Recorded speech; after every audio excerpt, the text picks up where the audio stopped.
Oh, gee. Okay. All right. This is not our snow level. We've had too many snow levels, haven't we? We have.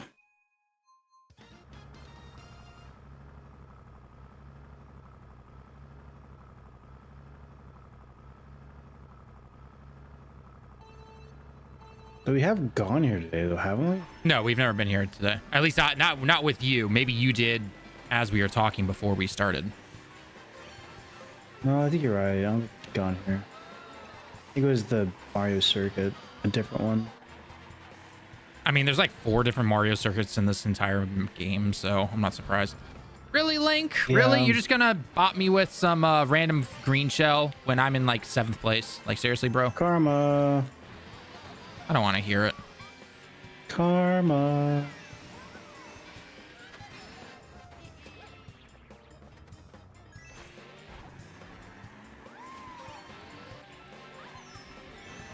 Fucker. Jeez.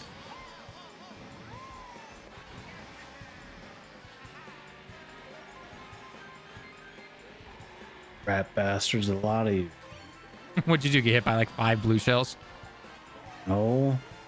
Got hit by an invisible bomb. Yeah, it's not cool. An invisible bomb. All right, that's a new one. It's that Yeah, Link it bastard. Haha, suck it, Link. Ship dissipated.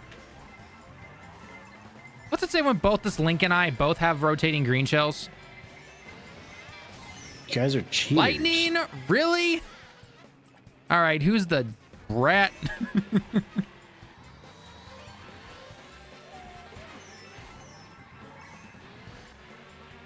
Not supposed to be. You're supposed to make me look good on stream here, game. Come on. No, it's karma. Finally, someone's doing something about you in the DLC cart.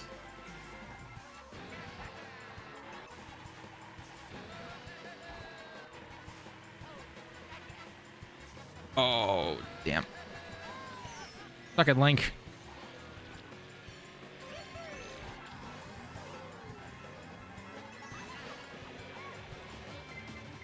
Is anyone trying to use lightning on me for some strange reason? Oh, what now? Okay, you love to see it. That's bullshit. So not only are you on the DLC cart, but you have insider fucking information. Is there no depths you won't sink to? That was a terrible race. Like, good God, man. That's cheating. Sorry? How did you know it was going to be lightning? How did you know? That's cheating. It's inside information. Everyone gets lightning at some point in the game. How did you know it was the right time to use your star power, man? Don't tell anyone, but I have insider information. Fucking knew it. You're paying them off. I totally was paying him off. All right, let's see if I can get some water while the track's picked. Better hurry up.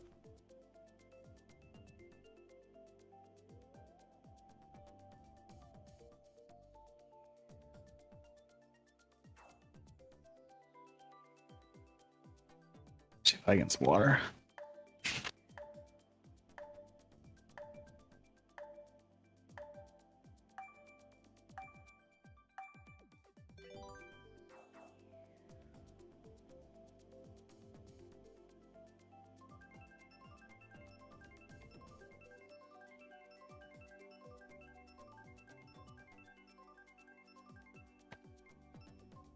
All right, there we go. I'm back before. Wow, that's pretty That was right very there. slow.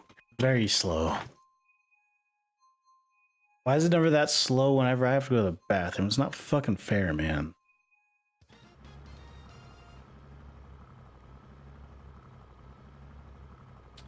Karma? No, only you.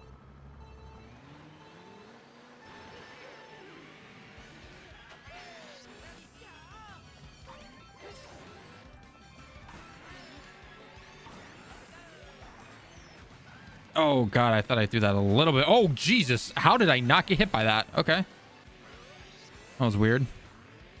Asking the real questions here.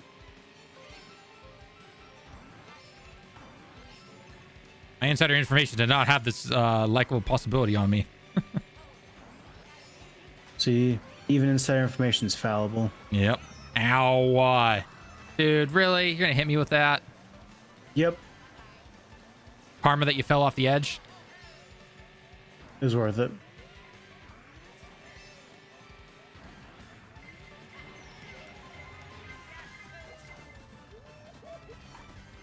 Donkey Kong just flying over my head. Okay. Stay away from me with that red shell there, Princess Peach. Jeez. My God. Okay, what the F was that? God, this race is a cluster bomb. Just go off.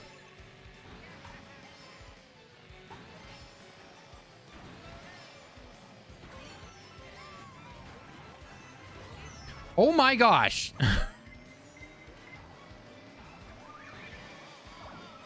6 mushrooms. Okay. Well, I guess that kind of helps. Not really. The fact it feels like everyone just is boosting ahead, but yeah, sure.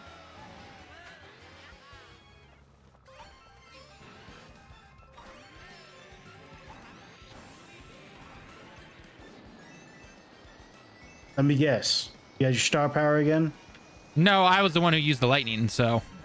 Oh, Jesus. I was in 11th place. What do you expect? You freaking degenerate. Ow. It serves you right.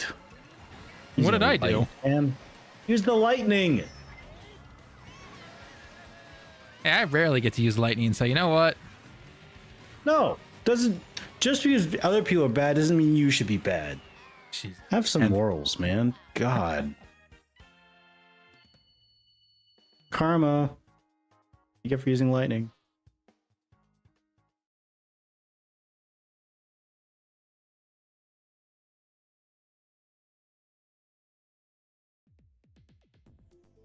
You know, how many tracks are in this game, Talon? God, I want to say like at least 70 plus, it feels like. Okay, so then why do I keep seeing the same 15 or so tracks? I don't know. Oh, I really don't. Don't ask me. Talon, why? Can you tell me why? I don't know, man. I don't know. My insider information does not give me this particular set of data or anything, so I don't know. Blame it on Nintendo's crappy online system. I don't know. So that's what I'm gonna go with. Okay, we'll go with that. Sound good? I find that answer lacking. I'm sorry that you find that lacking, but it is what it is. A lot of people from Australia. Well, I mean, they're roughly the same time zone as you. They're 2 hours ahead of me, but I'm saying like most people would be in school right now or, you know, be at work. Why aren't you at school? Because it's my day off. I always have Sunday, Monday off. What? You should be working, boy. I work Tuesday through Saturday. No, you gotta get on our job to work those extra 2 days. Grind mindset, man. F that shit. Grind mindset. All right, how much you want to bet I get hit struck by lightning somewhere in here? Well, see, that's on you. You see, you're warned.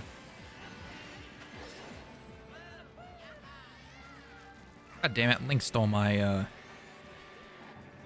item pad. See, a lemon with a star power. This isn't good. Come over here, buddy. Hey, buddy, I just want to talk to you for a minute.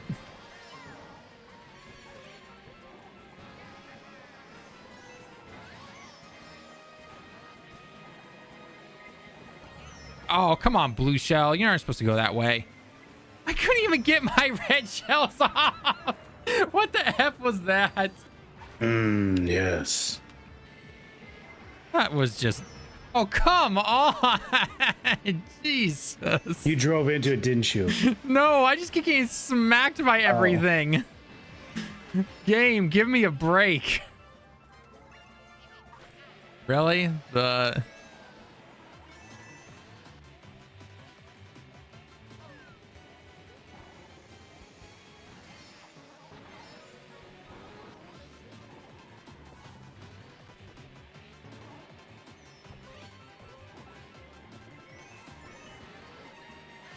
Triple stars. Okay. Guess I'll take it. Why would you not want triple Oh, stars? the lightning! Insider information. I mean, that was karma right there. You let your ego get ahead of you. I mean, I wasn't going to win this race, not by a long shot, but still.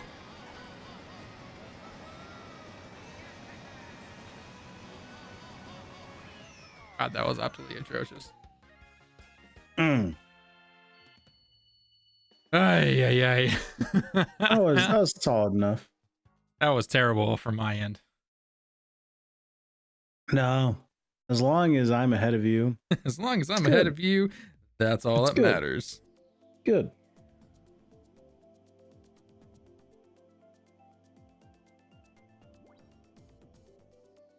Random. Yeah, this is a random. God damn it, more people keep leaving. What the F? You see the DLC cart? Man, look at this tryhard. Look at him.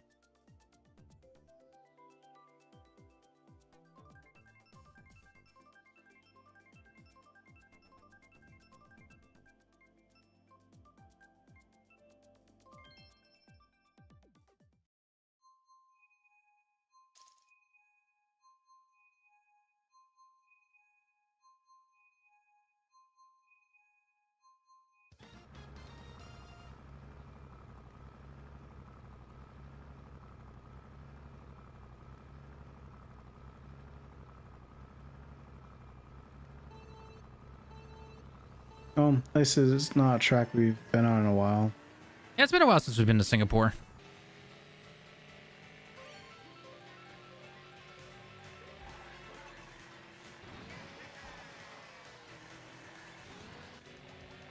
It's been a while since I've actually been to Singapore. I need to go back there again. It's a fun country to go visit. Show off. I just imagine less Goombas though, you know. Well, you don't go around calling short people Goombas? Missing out.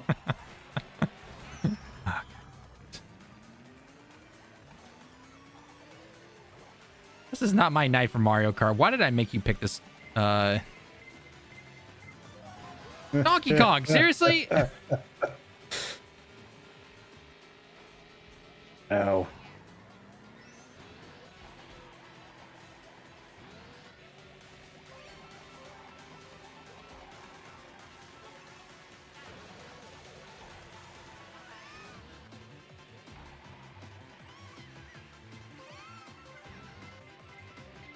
Is that you and the ammunition, William? Yep. Perhaps.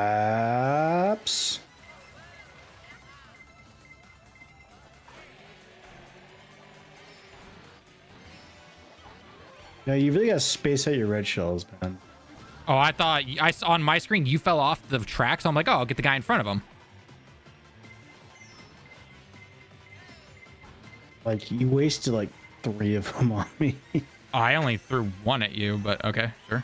So on my screen, 1 hit me, 1 hit me again, and then 1 went past me, and then blew up. Okay.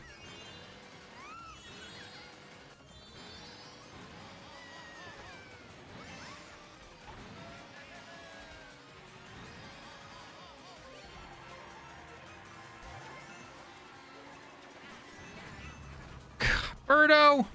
F you. And just like that, I'm in last place. I don't need the triple green shells. Get rid of them.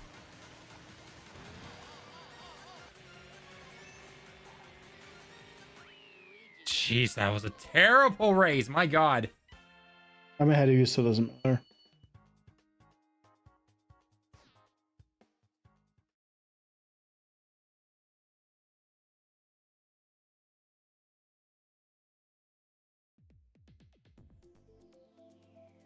Ay, ay, ay. That sucked. I need a redemption arc after that. You kind of do. That was just absolutely terrible.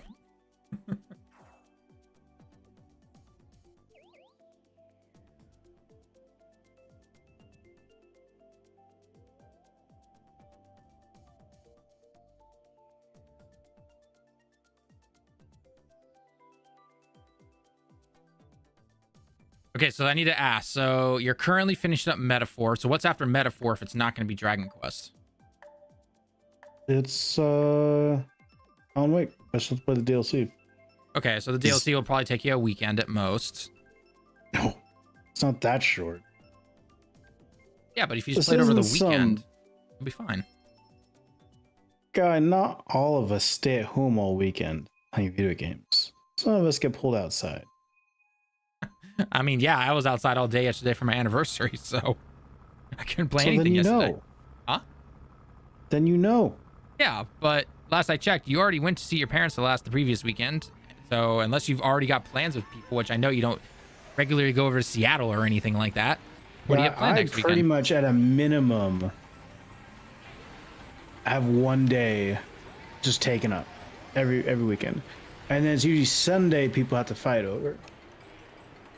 Well, maybe it's time you put your foot down. You're like, you know what? No, I'm going to have a weekend completely to myself. You guys, I'll see you next weekend. I am going to have a weekend to myself, be a degenerate, and not leave the house, is what I heard. Yeah, pretty much. You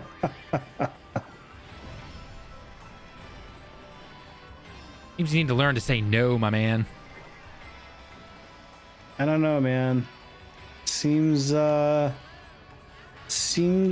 kind of degenerate behavior, man. Yeah, but you know deep down you secretly want to. That's what I did today. And because of it, you got to get a lot of gaming in, right? And I got through the Dragon Temple dungeon. Okay, so that's good. No, I guess it's really like the longest one. I felt the part. How long did it take you to get through? Just about all day. Lived up to its name then. Yeah. It's quite long. At least it wasn't all day, because I only really started playing games until like noon anyway. Ah, lazy morning. Well, I mean, I woke up a bit late, then I installed the SSD in to the console. And Wait, then what? I started. Oh yeah, I forgot you said you finally got an SSD into your PS5. Yeah. Forgot about that. I was just like, what? You take your SSD out every time you don't play it? Well, it's probably good for the health of the SSD. That's how you keep the longevity, you know? No, but it's kind of dumb. It's not a unified pool, so I actually have to explicitly say install to this one and install to that one, I think. You can set it up to do it automatically. Well, it's default. Like, what if I fill up my main one? Is it going to go to the SSD? It should. But I just started making the SSD the default one. That's all I did. Ugh. I got 2 terabytes to kill. Might as well use it.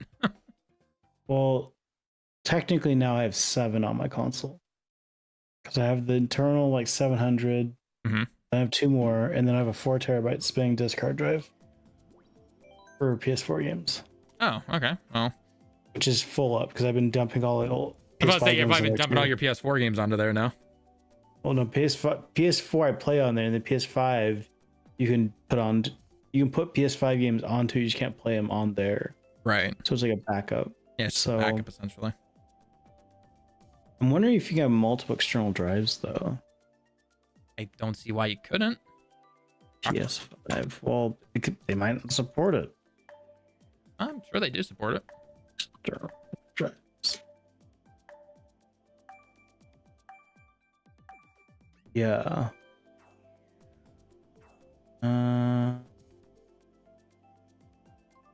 Yeah, USB extended storage on PS5 consoles from the horse's mouth.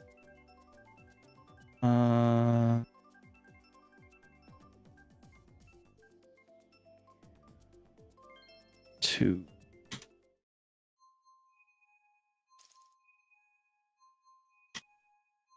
Thought I saw it here.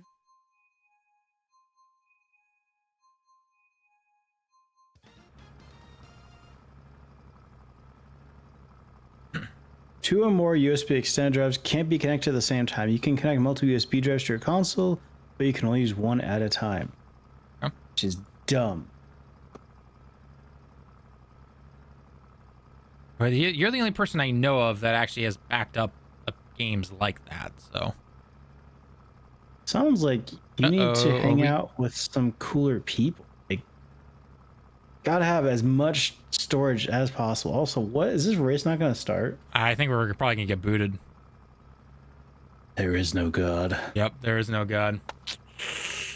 All right, who we blame, folks? I vote on Lemon. Oh, hey, the race is actually starting. Wow. You know, usually this would be the time where I'd be like, okay, who's the dumbass with the hard drive and not the SSD? But we're not on PC, so... Well, they're just using the first generation micro SD. About 15 years ago. About 15 years ago. Before the Switch even came out. Yep, they stole it out of their parents' digital camera.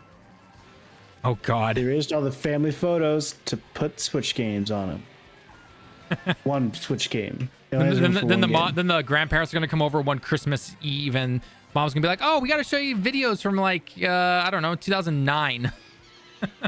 Gone. It's gone. Empty. Just to make room for Mario Kart. Yep.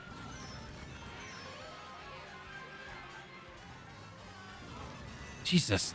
Enough with the frickin' fireballs, people. Fire. Fire.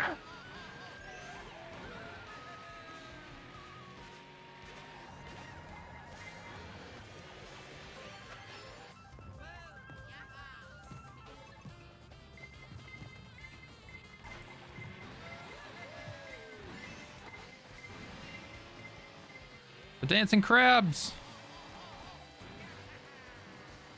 Ah, damn it, you stole my double item. I think we'll get over it. No, I'm never going to get over it. Our friendship, over. Is there a particular reason why you didn't get hit by my fireballs? I don't know.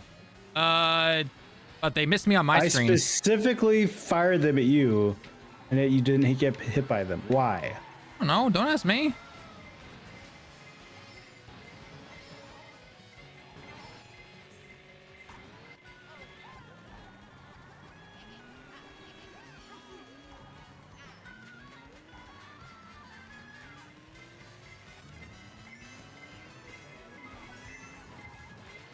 You try to ram me, but you didn't have your star.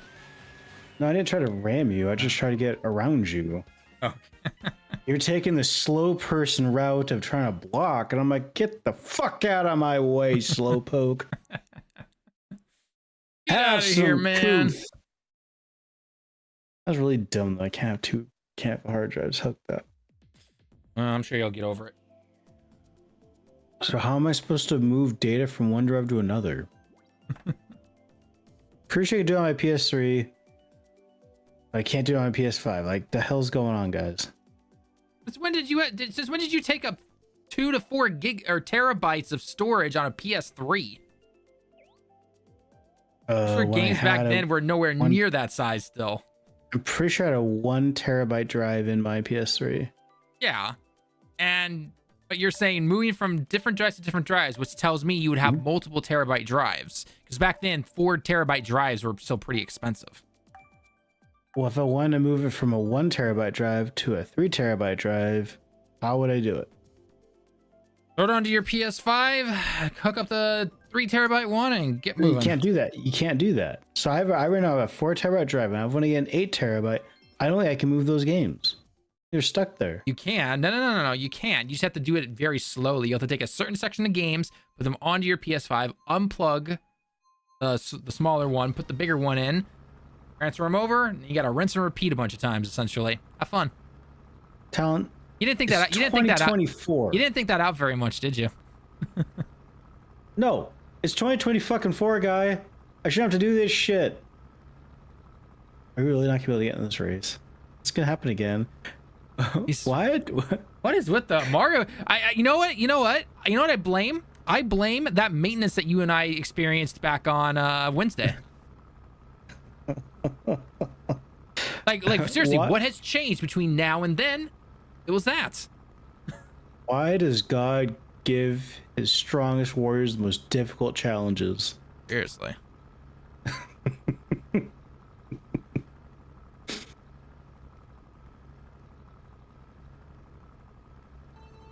God damn it, stop doing that.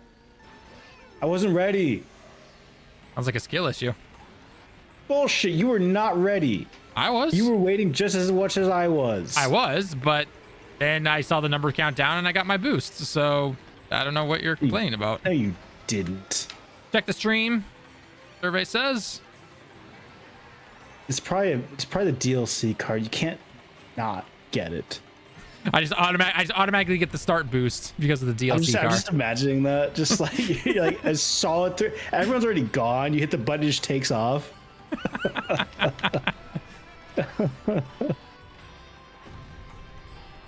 It's a feature of the DLC card. Always get your boost. Yep. It just must have been busted for the last 5 years because every time I've tried to use it, it never works. It only works now. Well, you have to turn it on. So it's a feature. It's default. It's an opt-in kind of thing because they think, nah, people have morals. They wouldn't turn this on. And then what did you do? You turned it on. Ow. God, I don't think I've been lightning so consistently in so goddamn long. What is? Do they turn the chance rate up for that or something? Maybe another downside to that maintenance that we saw the other day. It's not right.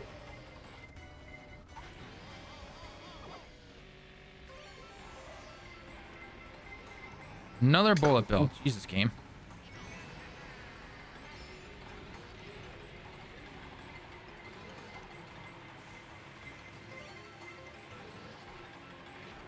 Oh, I did not time that right. Really, Boo? A green shell? That's what you give me?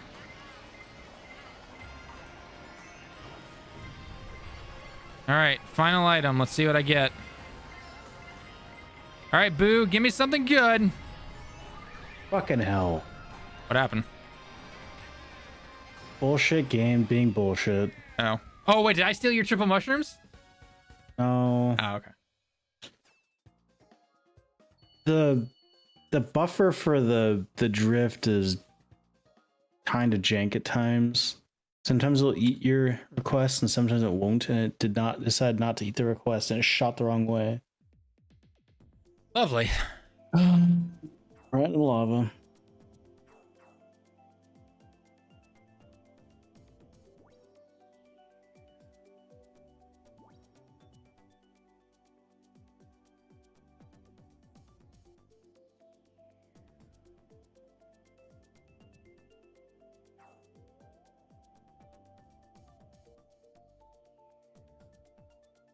Yeah, God, I could get an 18 terabyte drive. How much is that costing you? 300. That's not bad, actually. All things considered. That's dirt cheap. Kid. Yeah. Fuck am I gonna put? I don't know what I'm gonna put on my 18 terabyte drive. The only person using an 18 terabyte drive are people who do, you know, like software configuration and like development would be my guess. No, it's for people like you. A bunch of video. I totally need an 18 terabyte drive, man. Yeah, that's what I want for Christmas. Yeah, for archive. Yeah, why I don't know why you're making a joke out of it. Like raw video files ain't small and it's for archival. Right, but I don't. Yeah, that's if you're going to be filming at 8K on everything. You're not filming at 8K? No, I don't have the ability to. Guy, how are you going to future-proof yourself? How are you going to remaster this stuff in the future? Become Sony, just remaster all my content. You can't do that. It's gonna look fuzzy. God, imagine like 2040 trying to watch those old cat videos on YouTube. You don't have to imagine. Just try to watch a video from 2009. Tell me how much fun it is. Oh, it's so crunchy. Yep, 480p at the highest. That's it for lucky. Yeah. What was it? What's the lowest? It was 144? Like 140 or something. Yeah, something like that. God, it was ass. It was pretty terrible. But guess what? We sucked it up back then because that's all we had. It's wrong. They treated us poorly. Anyone remember watching like anime episodes like in 12 parts and that quality every like, and all of them were like 2 minutes? Oh, those are the days. Not really. Not really. I don't miss that at all. I bet you don't.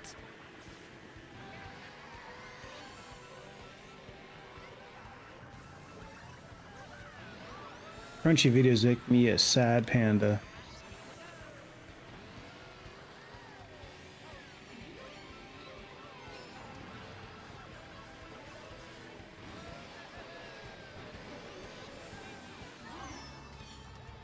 Oh, you fuckwad. What? God damn you. Some sack of shit took my goddamn item box. Was it you? I don't know. Are you behind me? No, you're in front of me. I don't know. I couldn't take it. I'm behind you. That's the power of the DLC cart. I created a duplicate of myself. At this point, it's like the when you're playing action figures with your friends, they just keep making up bullshit rules about how they're the greatest character ever. It's like that. That's what the DLC card is.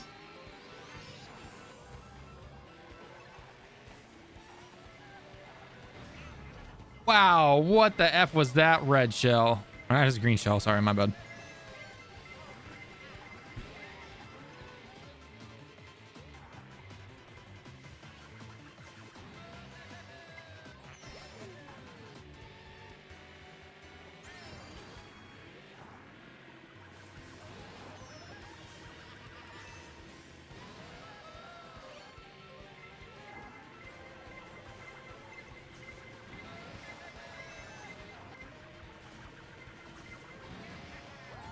Oh God! Oh, fucking hell!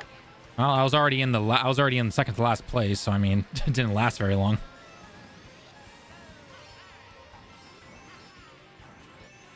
Give me something good, game. I guess double red shell is fine. Ah, the boomerang. Podium. Fine. Podium. Hey, yay! It is what it is, folks. It's not our night, man. It is not. It is really not our night. This is definitely one of the not so good nights when it comes to playing Mario Kart every week.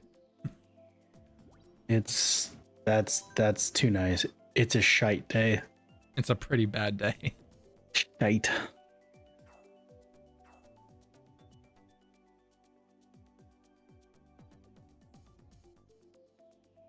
All right, I said we do 2 more, and then we'll talk about some topics. Okie dokes. Especially because tonight's just not our night. Yep, pretty much.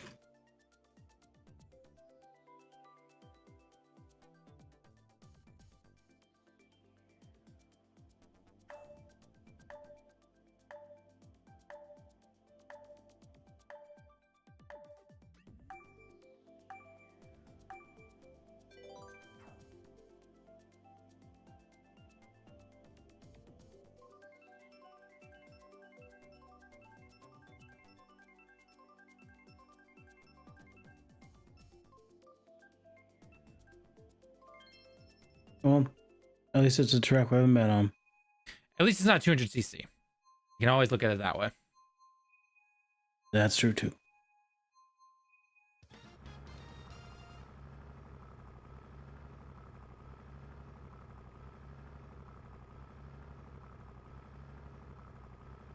And we get to sit here for another minute. Okay. Oh, we're fucking young, man. What is the deal? So, how about the Mariners? Did the Mariners win? I have absolutely no idea how well they've... I've not followed the Mariners since 2009, 2010. Oh, it's all about the Seahawks and how they're fucking it up every week. Oh, are they doing bad again this year? Well, I mean, I don't really watch a huge amount. I only go watch it when I'm at my parents' house, and man, they've been fucking around. They've been finding out, let me tell you.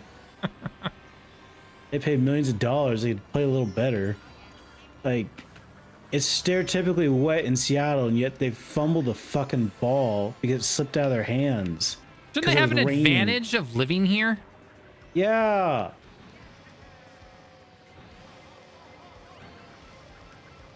Everyone's like, oh, but you tried doing that. Yeah, I'm not also getting paid millions of dollars to do it. Yeah.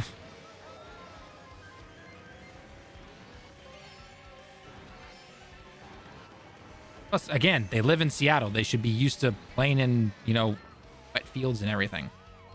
Yeah. It's a stereotype for a reason, man. It's perpetually damp for like half the year. Okay. Lightning.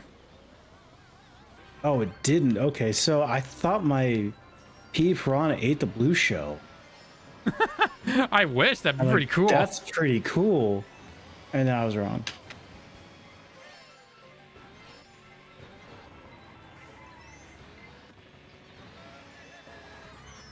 God damn it.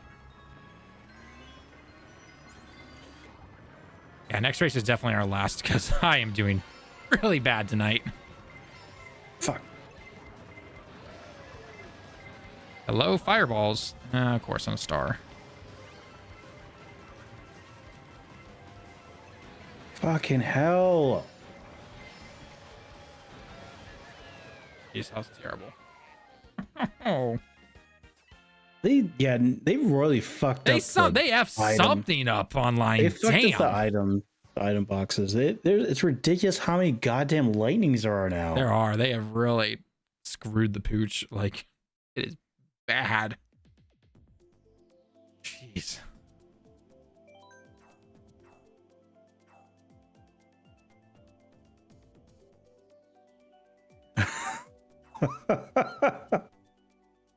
So you heard about the whole power button thing on the Mac Mini? Oh yeah, that's stupid. Hey, we're gonna put it under the thing, but then the gap to like try and reach it is like for a baby finger. So this guy, it looks like. So show what he did. It looks like he put the whole thing like on a spring. Mm-hmm. Yeah, I think is it the guy who like 3D printed something so then he could just like push it or something? You just push the whole Mac Mini down and it turns on and off. That's funny. It's like on a spring with like a little cylinder that pops and hits the button when you push it down. Okay.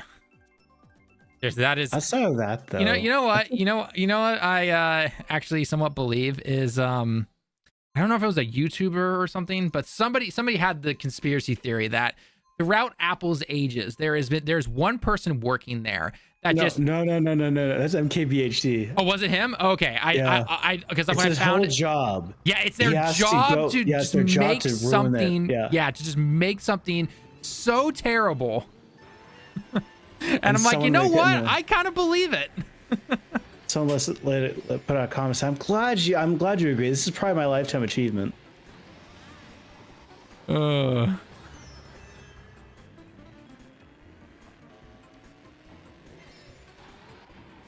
Outside of that, it's a steal.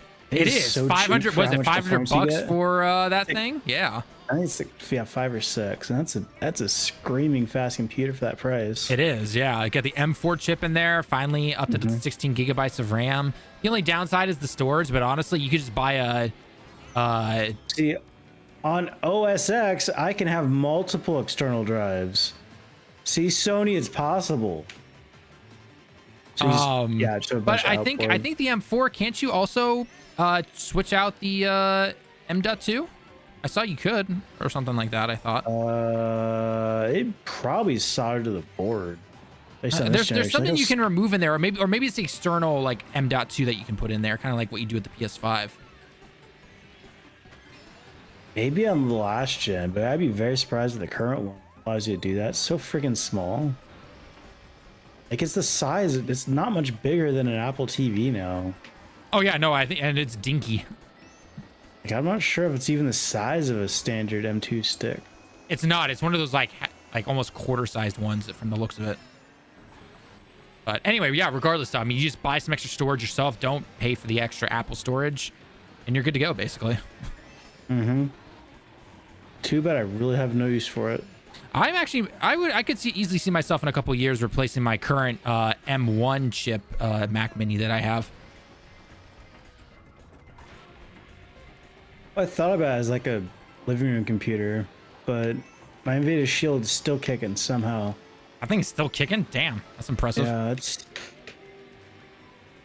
gotta be pushing 6 years old at this point.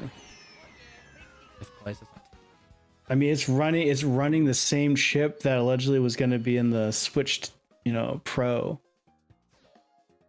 So it's only like a year or two older than the Switch's. I mean, sorry, a year or two newer than the Switch's CPU. That's how old it is.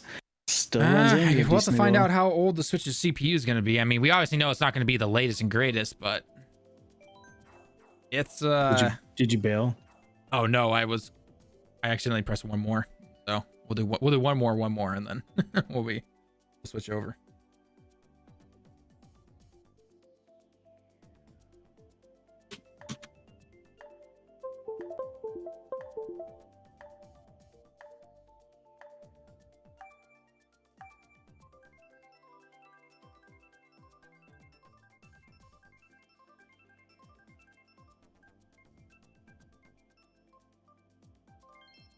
Hey, we picked yours. All right. You get final race of the night pick. Go. Yay.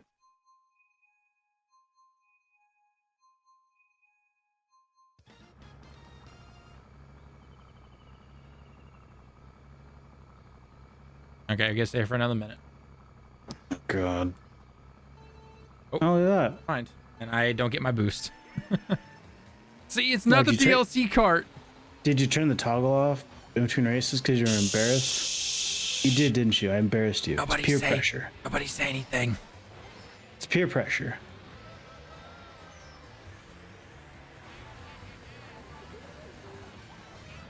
Ow. She's being bopped all over the place.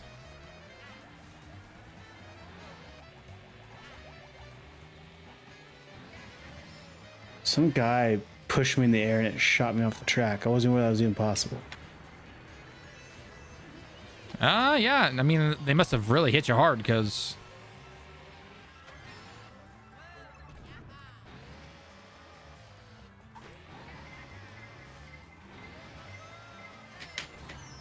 God, jeez. Come on.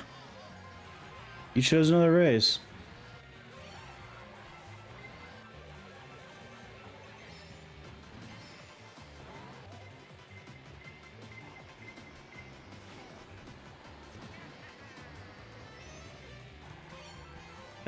Thanks.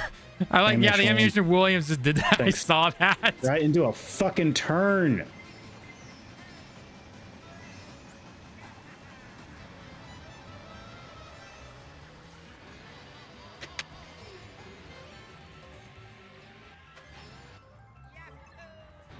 Get all these crazy good items and I'm still in 9th place. Okay, 8th place, but still.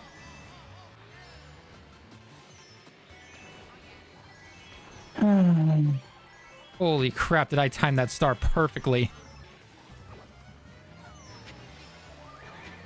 Oh, then it bounces me off like that. Okay. Karma! I do not understand why they thought, let's turn up lightning. That's a good item. Everyone loves lightning.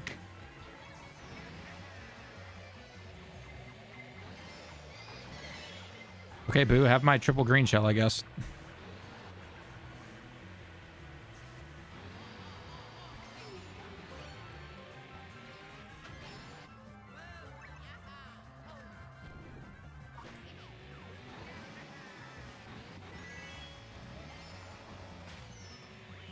Oh, 3rd. Okay, I'll take it. Undeserved. Even though I got the bad start. Fuck this game, man. Fuck this game. Ouch. Yeah. Oh. So how about we just turn this? No. The game literally had the race end at 11th, and it said 11th, and then I'm 12th now. And fuck off. And all fuck right. this game. We are leaving this. We're leaving this. We're out. We're out. Jesus Christ. They really did fuck it up with that maintenance. They did. Holy shit. Good God. That's pretty bad. Very, very bad. Okay. All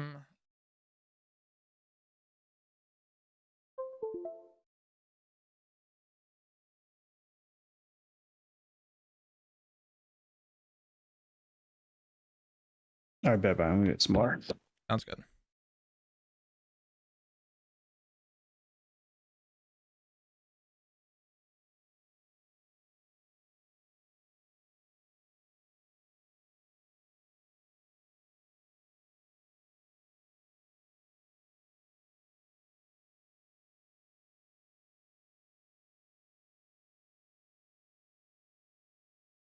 All right, folks. Well, let's dive away from the crappy Mario Kart stream and let's talk about some subjects. We got some interesting topics to actually cover because it's been an interesting week for gaming, both good, interesting, and bad interesting in my personal opinion. So let's see here.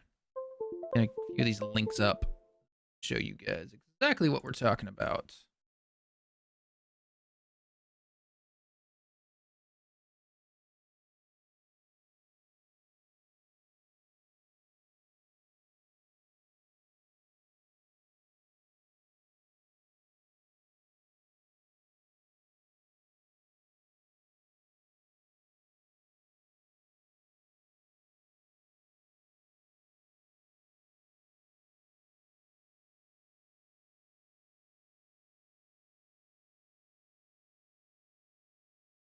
Okay. Sony. I swear, you guys, you never learn your lesson.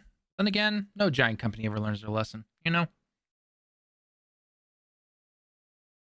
Guys expect. All right, back. Yay! Has returned.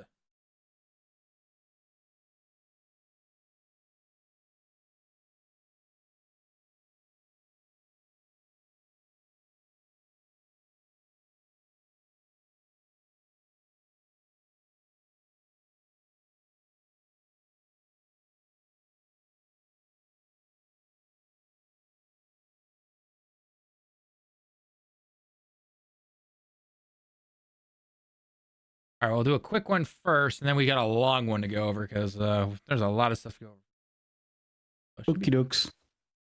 Already done your business, as they say. Taking care of business.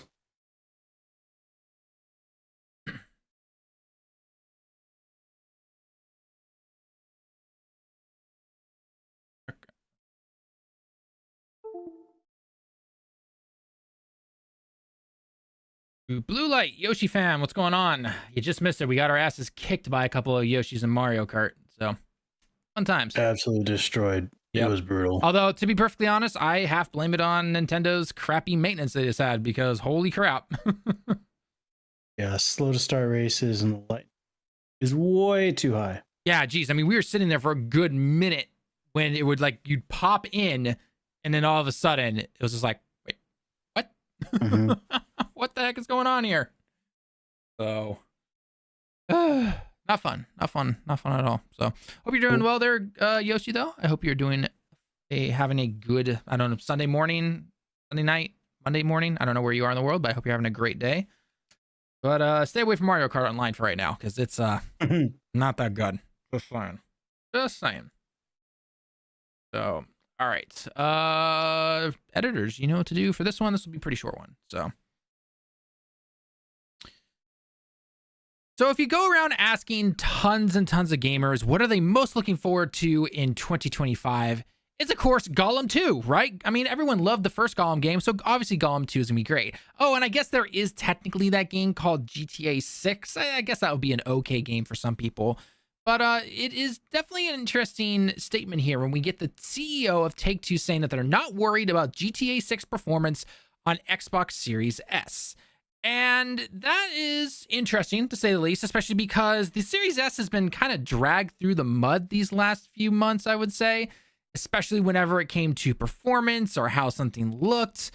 It's just a lot of people wondering why they still require it to be made for the Series S. I mean, we know why, simply because of how Microsoft started off the generation, essentially. But we've had a lot more issues coming from developers and everything saying that they don't like making something for the Series S because when somebody decides to make a game, you decide exactly what type of performance you are looking for from the get-go. And if you have to somehow bring it down from those initial specs or those initial set performance standards that you want right there, it's not fun to do that. And I mean, we saw this especially with something like Baldur's Gate 3, where that game actually got delayed on the Xbox platforms until Microsoft finally came out and said, okay, you know what? You get an exception here. This is what's going to happen. You can release it on Xbox right now and you can release it on the Series S, but you don't have to have the co-op split screen or anything like that, which luckily enough they were able to do, but it was still a little bit late. Then we saw this again with something like Black Myth Wukong, which I'm not believing the whole secret deal with Sony or whatever, because that is just, it doesn't make any sense.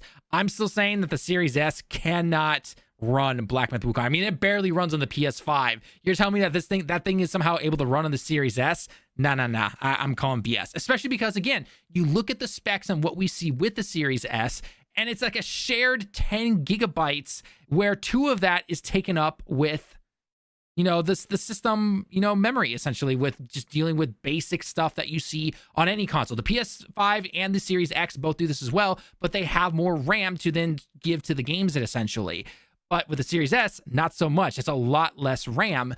And so the big question now is, could something like GTA 6 still perform decently well on the Series S when this is being flagshipped as a next-gen only game, or a current-gen only game, I should say?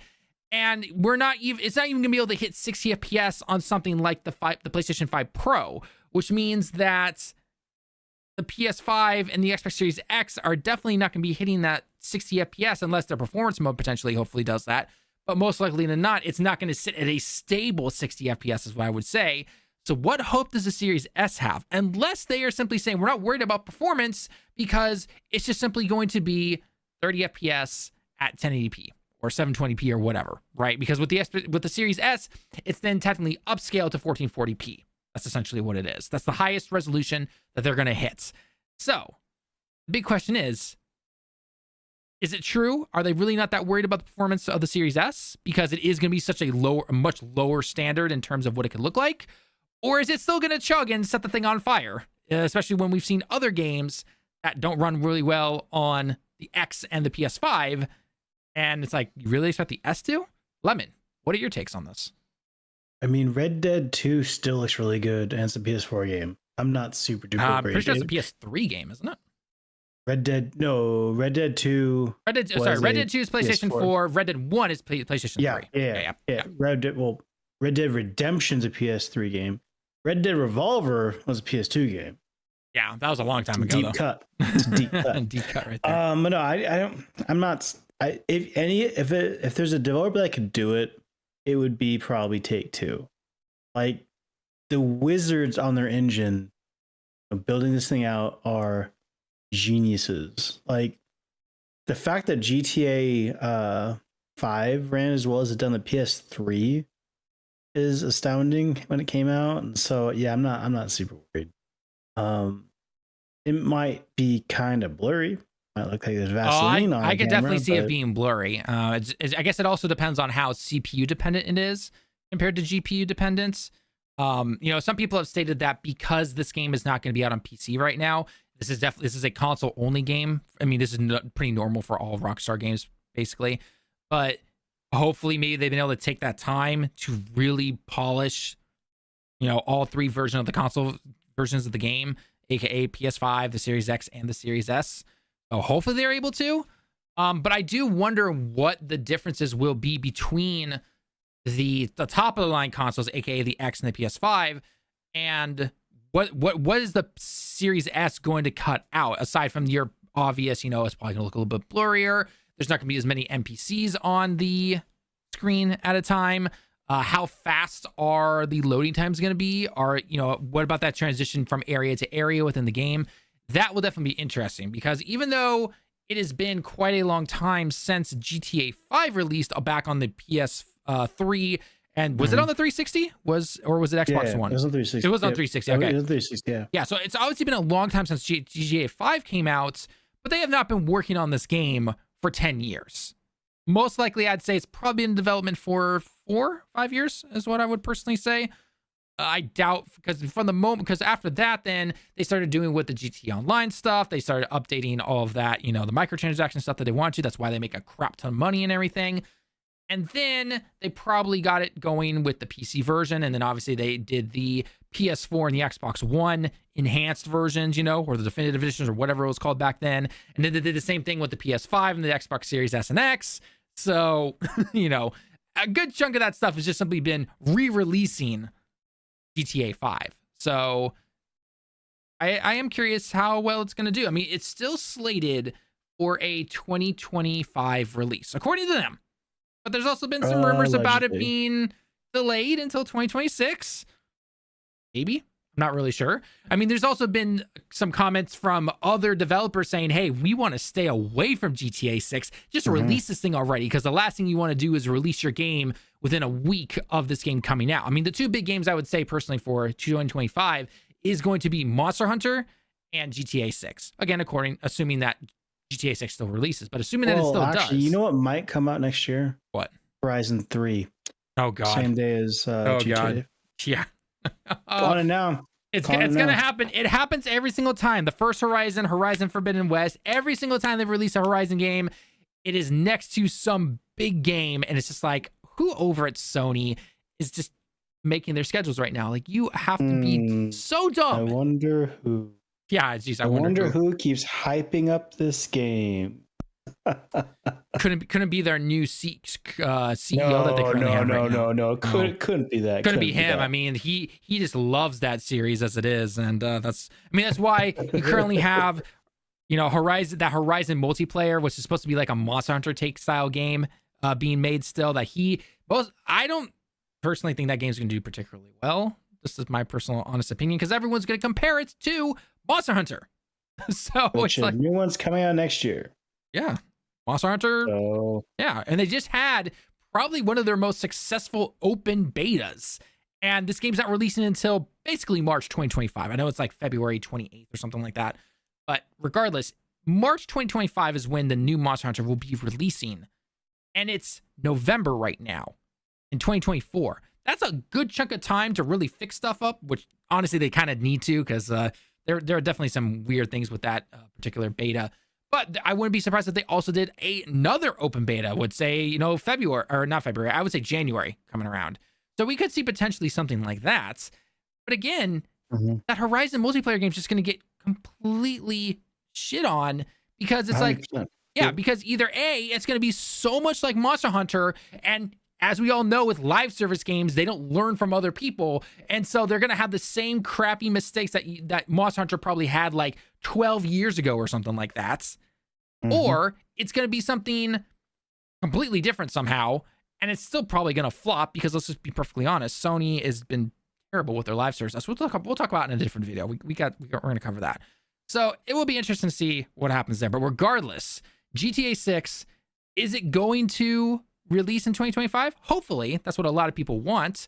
But I'm still a little skeptical on how well it can run on the Series S. I'm saying it can't run it all, or, because again, obviously the Series S, it's a budget console. It's meant to be run at lower specs and everything. I've always understood that, but we'll have to wait and see. Hopefully that the RAM memory that it has is not holding it back too much. So anyone thinking that this game is going to hit 60 FPS on the Series S, don't expect it. I don't think it's going to hit 60 FPS on any console. No, it's not. They've already said, like, it's not even going to hit it on the PS5 Pro, and that, as of right now, is the most powerful console. So if it ain't hitting it on that, it's not going to hit it on the PS5 base and the Xbox Series X. No way it's hitting it on the S. So, and if you ever see a comment online saying it's hitting 60 FPS, no problem on the Series S, just shake your head and block that person, and never read their comments ever again. They need to go to a mental facility. Yeah, where's that one guy who was going after us for that? Oh God, we need him in here. We need to get him in here. Ask his opinion on. Jeez, seriously, on the Series S. Trolls, man, trolls be doing. So anyway, regardless though, let us know your thoughts. Do you think GTA 6 is going to actually release in 2025? Again, most likely it will, but do you think it could get pushed back? Do you think it's going to run well on the Series S? Do you even think it's going to run well on the X and the PS5? I would assume on the X and the PS5, it's probably going to run decently well, probably hitting 30 FPS, 720p, upscaled to 4K type of thing. That'd be my guess, at least. Because with what they've shown in the only one trailer we've seen, they're probably expecting to put a lot on screen, and that is going to make some consoles chug. So we'll have to wait and see what's going to happen. I mean, it's hard to say. So, but yeah, let us know your thoughts in the comments below, and hopefully it does okay. Not too long of a video there. That was good. Probably what? 7 minutes? Before you start it, though, update your NVIDIA drivers. What? I already have at least a couple days ago. I did. Oh, okay. Because I guess there's a security issue with it. I'm looking at VGC, and NVIDIA tells users urgently update their GPU drivers to fix 8 highly severe vulnerabilities. Okay. So do it. I will say, I updated my drivers back on like Friday, my time.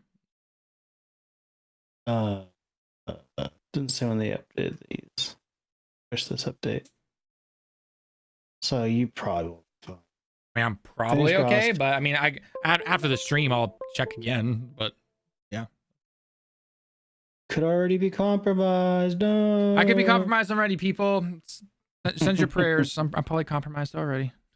All right, let me get some more water actually real quick, and then we'll go into this big. This is gonna be probably a long one.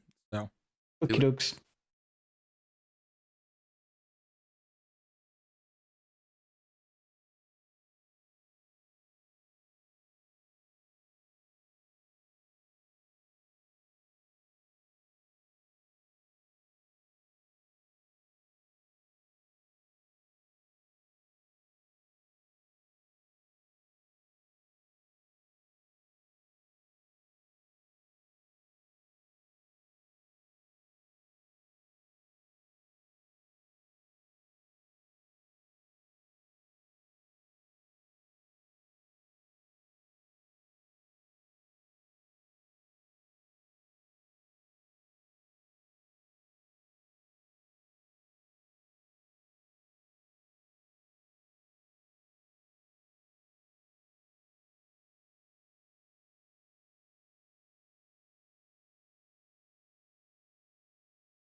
okay. Let's get. Oh, no, are you here, Lemon, or did Lemon take off? Yep, I'm still here. Okay, I didn't know if you took off for a second or you had to. Nope. So, let's see. Oh, we can actually make this.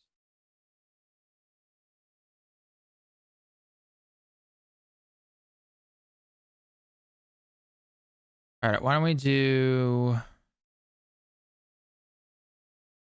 this one first? Because I got some choice words for Sony. I've got some choice words for these guys. How are you guys this dumb?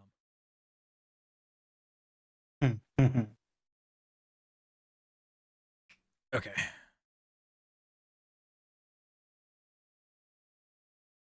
All right, this is gonna be a long one, editors. So, hopefully not too long. But regardless, throw all the possible stupid memes that you possibly can at Sony whenever I say something, because oh my gosh, these guys. So, okay. Has Sony learned from its flop that is already known as Concord?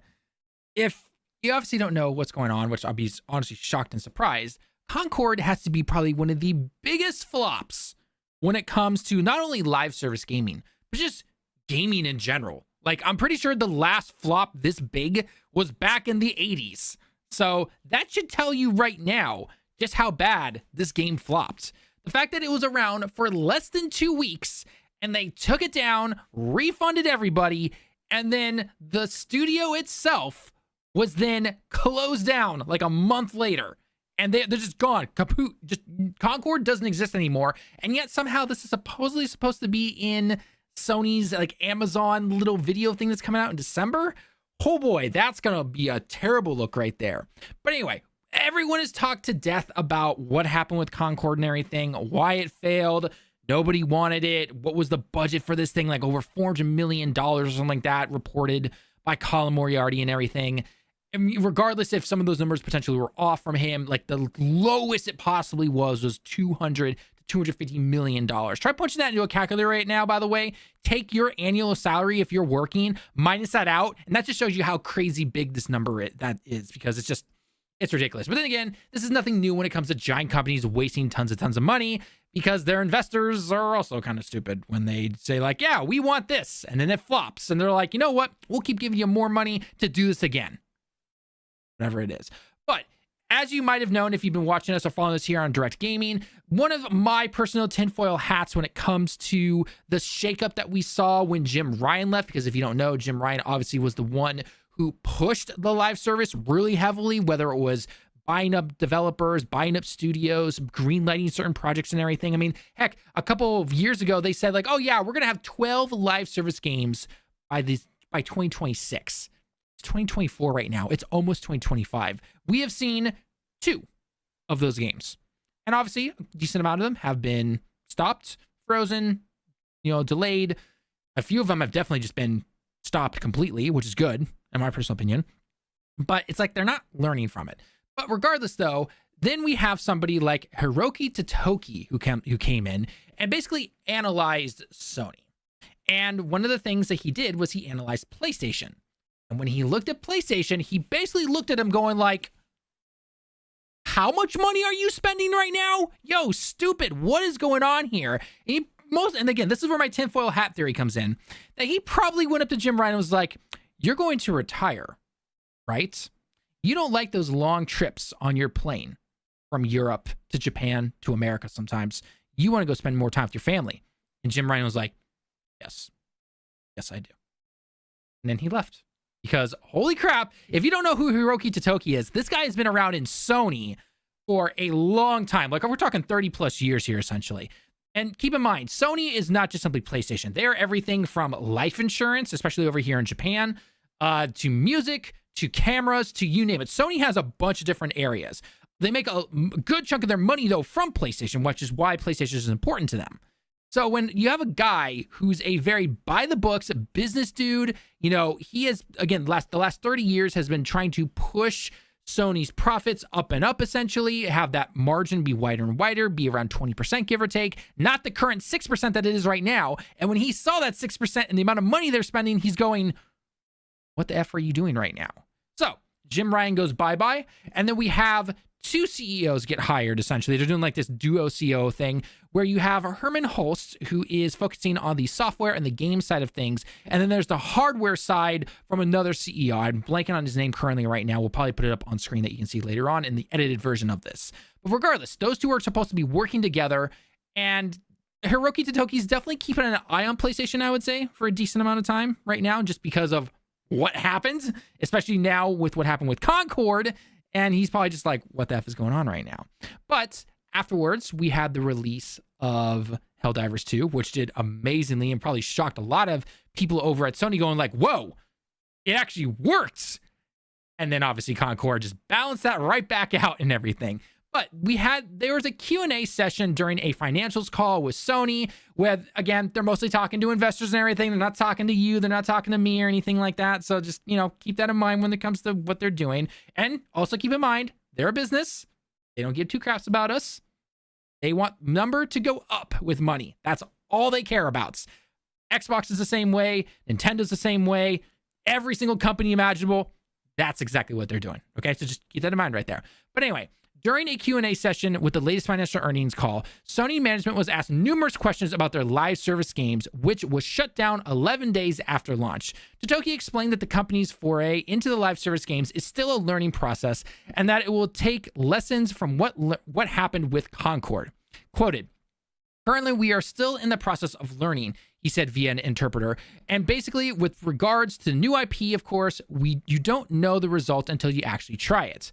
So for us, for our reflection, we probably need to have a lot of gates, including user testing or internal evaluation and timing of such gates. Now, gates is a kind of an interesting word to use here, because another way you can also translate that from Japanese is to say like safety checks or checkpoints, essentially. So that essentially what he's saying is there needs to be more stops and checks, essentially, to make sure that, hey, is this really going to do well? Is this something that the consumer wants, type of thing? Like, on, at face value, that looks potentially like something really good right there. But he continues on saying, and then we need to bring them forward, and we should have done those gates much earlier than we did. Also, we have a organization, so we are going beyond the boundaries of those hang on. I'm blanking on this word right here. Hang on. Okay, yeah. So bottom line, he's spewing a lot of nonsense right here. So, okay, sure. So, with all that being said, they have not learned anything. He says currently right here, we launched 2 live service games this year. Helldivers 2 was a huge hit, while Concord ended up being shut down. We gained a lot of experience and learned a lot from both. We intend to share the lessons learned with our successes and failures across our studios, including in the areas of title development management, as well as the process of continually adding, expand content, and scaling the service after its release, so it is to strengthen our development management system. So, for anyone hoping that Sony was going to look at this and be like, okay, no more live service games, we're going to go full into our single player like beforehand, don't get your hopes up, because guess what? They're still going to be doing it. I mean, we still have that Fairbank game coming out, or sorry, Fairbanks, or technically Fairbank with $sign at the end of it, which is honestly so laughable. I mean, that trailer has been not review bombed, but dislike bombed into infinity, essentially. So I don't know what Sony hopes with a particular game like that when nobody wants it, essentially. And then we also have Marathon coming out, which they still have yet to show any gameplay. Supposedly they're supposed to be showing gameplay in 2025, which is also supposed to be when it releases. And Bungie had that random little video where they're like, yeah, we're not ready to show anything, but we have a couple of classes that are looking good, and we're really excited to show you what we have later on. And everyone was just like, okay, doesn't really make any difference or anything like that. So, care to explain? And nothing. We haven't heard anything, obviously, since. So, Marathon, a lot of people are expecting to basically flop. People are expecting Fair Games to flop. And obviously, we haven't had any single-player games in terms of exclusives or anything this particular year, which we knew already. A lot is due to how 2021, 2022 happened. And then 2023 only really had Spider-Man. And then 2024 had a ton of great games in terms of third-party exclusives, but not necessarily as Sony first-party exclusive. Those are all going to be releasing from March 2025 and on, which, because obviously you need time to make these games and everything. We have Ghost of Yotei coming out hopefully next year soon, assuming that doesn't get delayed. But while I understand that Totoki here he's not a gamer, he's a business guy. He's going to say whatever makes the investors the most happy, to show them that, hey, we can do this. We did it once, and then we flopped after that. But regardless, we still made this somewhat work. Why he's not taking a much deeper stance on saying no, we are going to cut down even more of these live service games. I get the feeling that Herman Hulse is really pushing no, our live service game for the Horizon universe is going to do well. It's my baby. I want it. Yeah, Concord was also supposed to be his Star Wars baby, according to insider reporting. And yeah, look how well that turned out there, Holst. It's ain't looking too good. So Horizon, I really don't have any hope for that personally. But before I continue on about certain games and everything like that, Lemon, are you super shocked about this? I would hope not, but let me know. What are your thoughts on this right now? Because this just makes me scratch my eyes. I get a migraine whenever I see something like this. This stupidity is happening right now. And I get it. Again, big companies, they only care about investors and all that stuff. But what are your thoughts on this? So you were on such a roll, I didn't want to interrupt. First, this whole thing reeks of typical. You're speaking to investors and you don't want to scare them. Exactly. I don't think they would ever say anything that bombastic. to say we're done with live services. That I think would be something you'd have to kind of, leak's not the right word, but just slowly prime the pump for it and kind of ease them into it essentially. Yeah. But this is just a tax write-off. They've sit in. I don't understand the paragraph about the whole.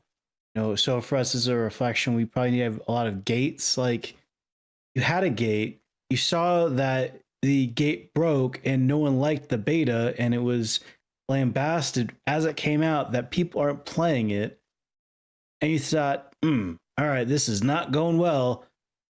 Throw it out. Well, my assumption would be that gate section right there, or those checks essentially, is way earlier than a beta, because at that point you almost have to release it essentially. Like, I would assume, I would hope, I know it's a big assumption right here, that those checks would be like pre-alpha stages, like when it's kind of getting its footing going before you really jump into production. So pre-production essentially.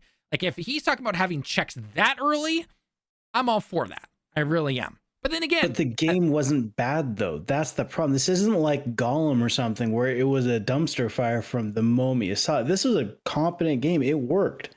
It just wasn't interesting. Right. Well, that's, I don't really suss that out that early. Well, one thing that I think, what did he say here? He said, including user testing. So that user testing, in my personal opinion, you would need to be bringing people in from the outside.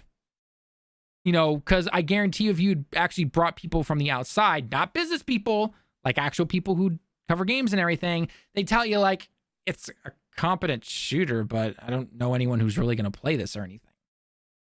And it really makes me wonder if this is that whole like toxic positivity thing. Is it that Herman Hulst really just keeps pushing for these things? Because the dude has definitely, I mean, he is not the lower position than the CEO like Jim Ryan was. He is in the chair now. And so everyone's eyes are on him. And if he keeps greenlighting this stuff or saying, no, this is definitely going to work, and then none of it works, his ass is going to be out of there faster than Jim Ryan. So, like, I don't think, so Sony's in an interesting position now because Microsoft's kind of bowed out and just kind of chasing their tail at this point. So Sony can afford to flounder a bit. They can't be burning that kind of money, but I think we're going to start seeing less big games out of Sony for a while, because I guarantee you this is a pipeline issue. Mm-hmm. There is something very wrong going on in the internal development studios at Sony right now, just because we haven't seen anything from Naughty Dog, allegedly, the live service thing. Which we know they spent 4 to 5 years on. So when they said that they're not going to be doing that now, they're starting from scratch on whatever they're working on, which is easily going to be 4 to 5 years. So when they initially canceled that live service online multiplayer game, that was back in 2023, if I remember correctly. So even if they started right away from that point making something new, we're not going to see something until 2028 potentially. Yeah, that's what I'm getting at. Like, we're not, the PS5 as a generation's not going to be solid for Sony. They're just not going to have a presence, which is why they're throwing money at, say, Square Enix to, hey, don't put Final Fantasy on Xbox. Yeah, even though we already know it's not going to sell well there anyway. It doesn't need to sell well. Microsoft loves throwing money at things that aren't going to sell for them. Very true. They've been doing that for the last 10 years. Very true. Although, funny enough, they could easily throw more money at Square, and Square would be like, well, I think that's what they did. I mean, I really do think we're going to start seeing a lot more stuff from Square Enix, because nothing sells well according to them. So nothing ever does. But the thing, well, okay, I mean, we're getting off topic with the whole Square Enix thing, but regardless, like, Square Enix games just don't sell well on Xbox regardless. And Square Enix, even though Square Enix has now said, obviously, for a long time that they're going to go completely multi-platform, they're going to find out real quick, I think, that PC is going to work out, Switch is going to work out, PlayStation will still work out, Xbox, probably not so much. It's just, I think, the truth when it comes to Final Fantasy stuff, and especially with the tone of, oh, it's not on Game Pass, so I'm not going to buy it. But regardless, we're getting off topic there. But going back to, Sony's pipeline and everything like that, it's not looking good essentially right now. Now, we obviously knew that in 2024 there were not going to be any first party games, because they already said that and everything. Starting from March 2025, they are going to then start having more of those games, which we already saw with Yote. Most likely there'll be another one, would be my assumption, whether it's something from one of the other studios. But because of how long it takes to make these games, I'm not really that shocked at it. But again, the perception from the consumers, but be those gamers, casual gamers, you name it, is that overall it feels like there's not much there, even though there are a ton of great games out right now in terms of just games in general. When people buy consoles, they're mostly looking for those first party exclusives. And the first couple of years with PlayStation 5 was either you couldn't find a PlayStation 5, so you couldn't even play any exclusive they had, whether it was like Returnal or Ratchet and Clank. Then you had some other first-party games in like 2022 that were cross-gen. So they are made for PS4 and then upped for PS5. So Horizon Forbidden West, God of War Ragnarok, that kind of stuff. Then in 2023, we finally started to see something like Spider-Man 2. And then we also had, Helldivers release in early 2024. But that's basically been about it. Again, there's been other exclusives and everything that are more third-party. But in terms of the Sony PlayStation exclusive first-party games, there's not much. Now, obviously, we have Yote coming up, and with the typical timeline with consoles, we're expecting probably 2028 is when the PS6 will be released. Just as a wild guess, maybe it's longer. But, either they have to really hit home runs back to back to back to back from 2025 until 2028. But if there's still so much focus on these live service games, especially when we see Fairbanks and Marathon, which Marathon, to be fair, is going to every platform because how Bungie, made all that stuff. I don't know how it's going to be interesting to see how history looks back on the PS5. If they keep their current, it is. It's as much as I love playing games on my PS5. Yeah, if you look at it from a strict first party thing, it's not going to look well for them. I mean, heck, this whole generation isn't looking good. People are looking down on the Xbox. People are looking down on the PlayStation 5. Like, the only thing that's still good this generation is the Switch. But then again, the Switch came out back in 2017. And then it's a ringer. It's a ringer, right? And so, and with the Switch 2 announcement coming up probably in like February 2025 would be my guess. They're going to wait till after the holidays, obviously, to try and break that PlayStation 2 record, of how many Switches are sold. That will be fine. It's Nintendo, right? But with the way, whether it's how long it takes to make games, how well they run, the lack of bug fixes and everything, the polish that's there, the just crappy live service games in general that we've mentioned multiple times beforehand, feeling like players are getting, nickeled and dimed for everything, even when it comes to the console itself, like the stand and the disk drive and everything. It doesn't reflect well in the long run, especially when you have hard economic times around the world, whether it was due to the inflation because of the pandemic and everything, or just simply, consumers, pay, the amount of money they make hasn't gone up or it's not keeping up with inflation or anything like that. Again, tons of different reasons, but the perception is still going to be, it's not going to look that good for them. And does something like the PlayStation 6 and Xbox, insert whatever name they have here, fix that? Maybe, but I don't know. I don't know what to expect, really. I mean, Lemon, what are your thoughts? I think sticking to Sony here, they really kind of flubbed live services, and now they're kind of in a state of, we need to, the emergency button, hit the button. We need to do something. We need to course correct.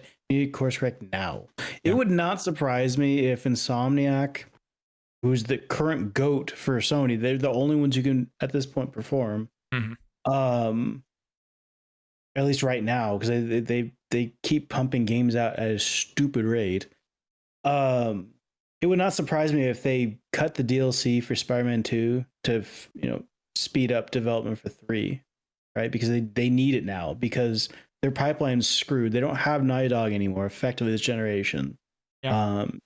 Santa Monica probably might get something out. I think they could get something out around 2027. I had to take a guess. So that's 3 years out. I mean, right, so that's still 3 years out. Yeah.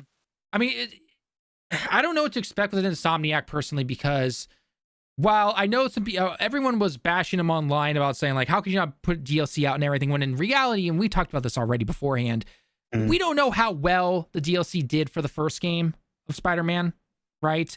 How, again, does it make financial sense to make a DLC for Spider-Man 2, or would it make just more sense to mush that in together with whatever 3 is going to be? Because making something like Spider-Man is very different from making your own IP game, because you also have to worry about paying Disney and all that stuff. So we don't know about that stuff. And again, we've talked about that before here on past streams and videos and everything, where we just don't know what to expect from that. We don't know the internal numbers of all that stuff. So would have DLC on Spider-Man 2 have, really made it in the eyes of the consumer so much better? Probably not. I mean, in the end, Spider-Man 2 it was a good game. It wasn't anything special. It's just more Spider-Man, essentially. Oh, for sure. But I'm just saying they're pulling resources off of what might have been DLC for 2, pulling resources off that to put something more lucrative for the next Spider-Man or a different project for Insomniac. Oh, I wouldn't be surprised. They do have multiple teams. I would not be surprised about that at all. So they need stuff quicker. They do. Because Sony's not in a good position. Right. And then you can basically put that to almost any company at this point that makes games, because we've gone from making games in 2 to 3 years, and now it takes 4, 5, 6, 7 years sometimes to make these games. Call it what you will.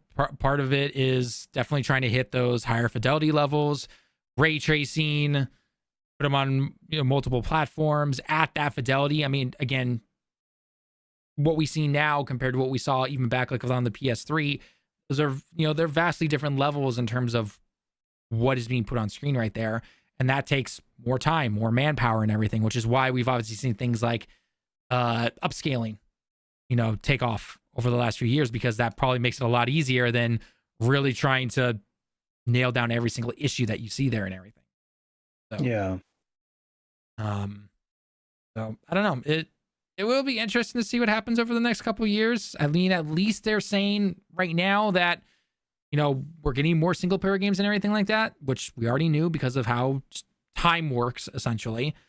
But I don't have hope for their live service stuff, which then again, I'm all live serviced out. I don't give 2 F's about live service games.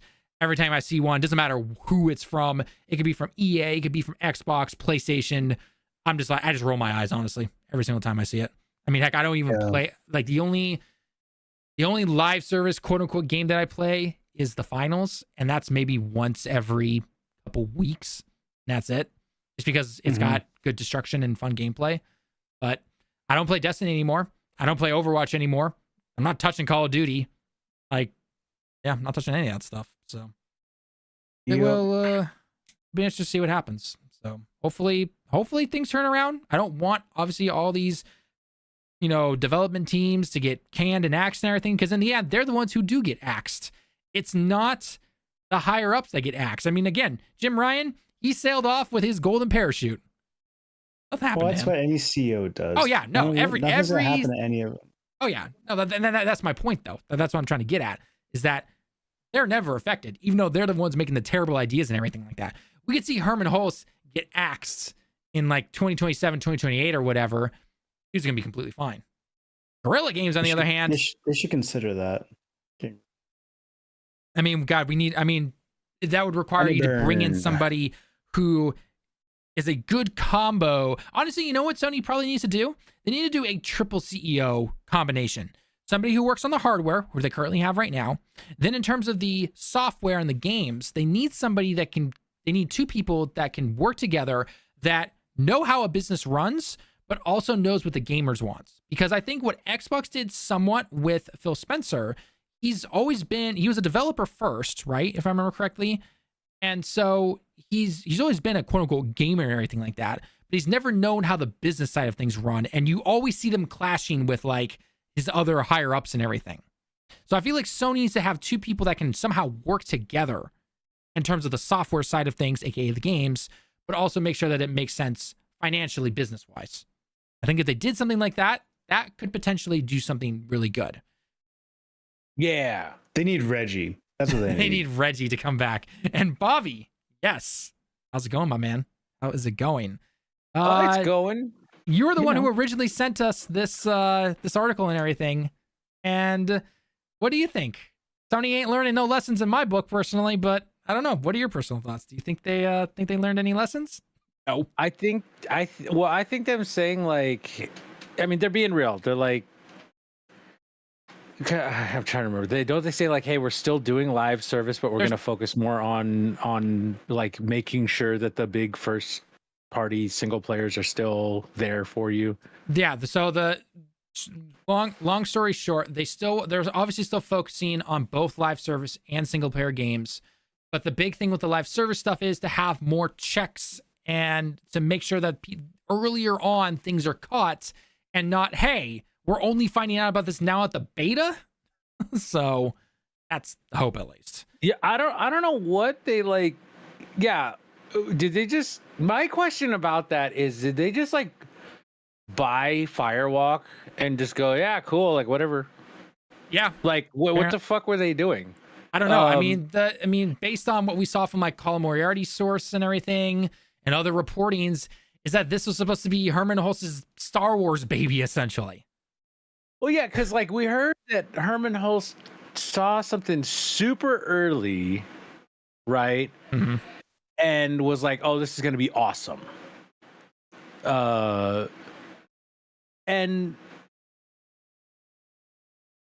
that, like, I don't know. With that, it just seems like he saw something, or maybe he saw like some concept art and was like, "This could be really rad." And then they put it together and made it like, okay, so you guys know I liked Concord, right? I actually really loved it because I'm old and it was like straight up like boomer shooter, old school Halo, like early Destiny vibe. And I dig that. Like, I'm okay with that. And I like that kind of like slower pace shooter. But like nobody else liked that game. I'm realistic about it. Like, and it went away. So it sucks, but you know, that's just the market spoke. I wonder if he saw because there's that concept art that started spilling out onto the internet after the game was canceled and everything, and a lot of people were like, "That actually looks decent. That actually looks good." Like some of the concept art and everything. So maybe that's what I was saying. Like, right. So maybe Herman saw that along with whatever they initially had planned, but due to how long this game was in development for what? 8 years or something like that? No, it was not, Talon. No, it was not. Well, no, okay, come on. Okay, not full they development. Said it was in full development for 2 years. They said there was like, you know, the scribblings on a napkin 8 years ago. Right, 8 years ago. When they finally put together the studio and to start it, that was like 4 years ago. 4 years? Yeah, it was there was like the first few employees like 6 years ago. Then they started actually getting the studio together 4 years ago. And then they said the game started actually being really made like 2.5 years ago.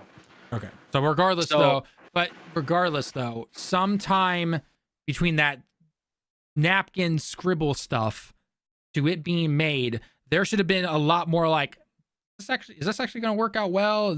Should we be looking at what is currently going on? Because part of it also feels like, you know, this was an initial response to Overwatch being released, if I remember correctly, right?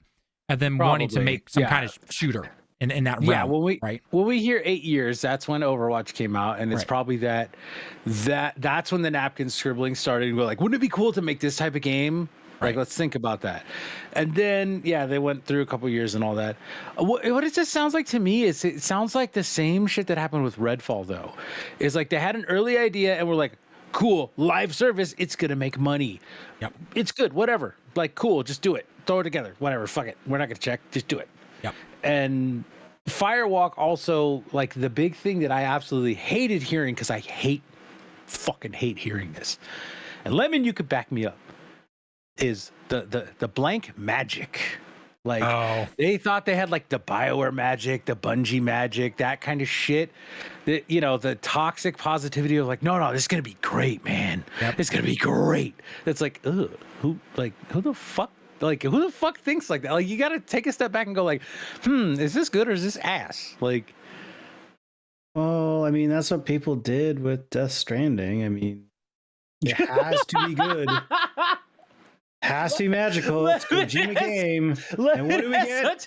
A fucking goddamn USPS simulator. Hey, what is this shit? Hey, Lemon, come on now. The Xbox fans are so happy right now that they have that walking simulator. After talking their shit. Wait, hasn't that game been on PC already for a few years? If it's on Xbox, people don't buy it. We've gone through this already. I know. We've gone through it multiple times. Yeah, it was on Game Pass. No, it was on PC Game Pass. Yeah, well, Game Pass Ultimate. Not on Xbox Game Pass. It will be soon, though. I would hope so. Give Kojima some money. God damn. Because Kojima owns the license to it now, or his studio does. So yeah. They're like Sony's putting all their games on third party, and it's like, dude, Kojima bought the IP back. Yeah.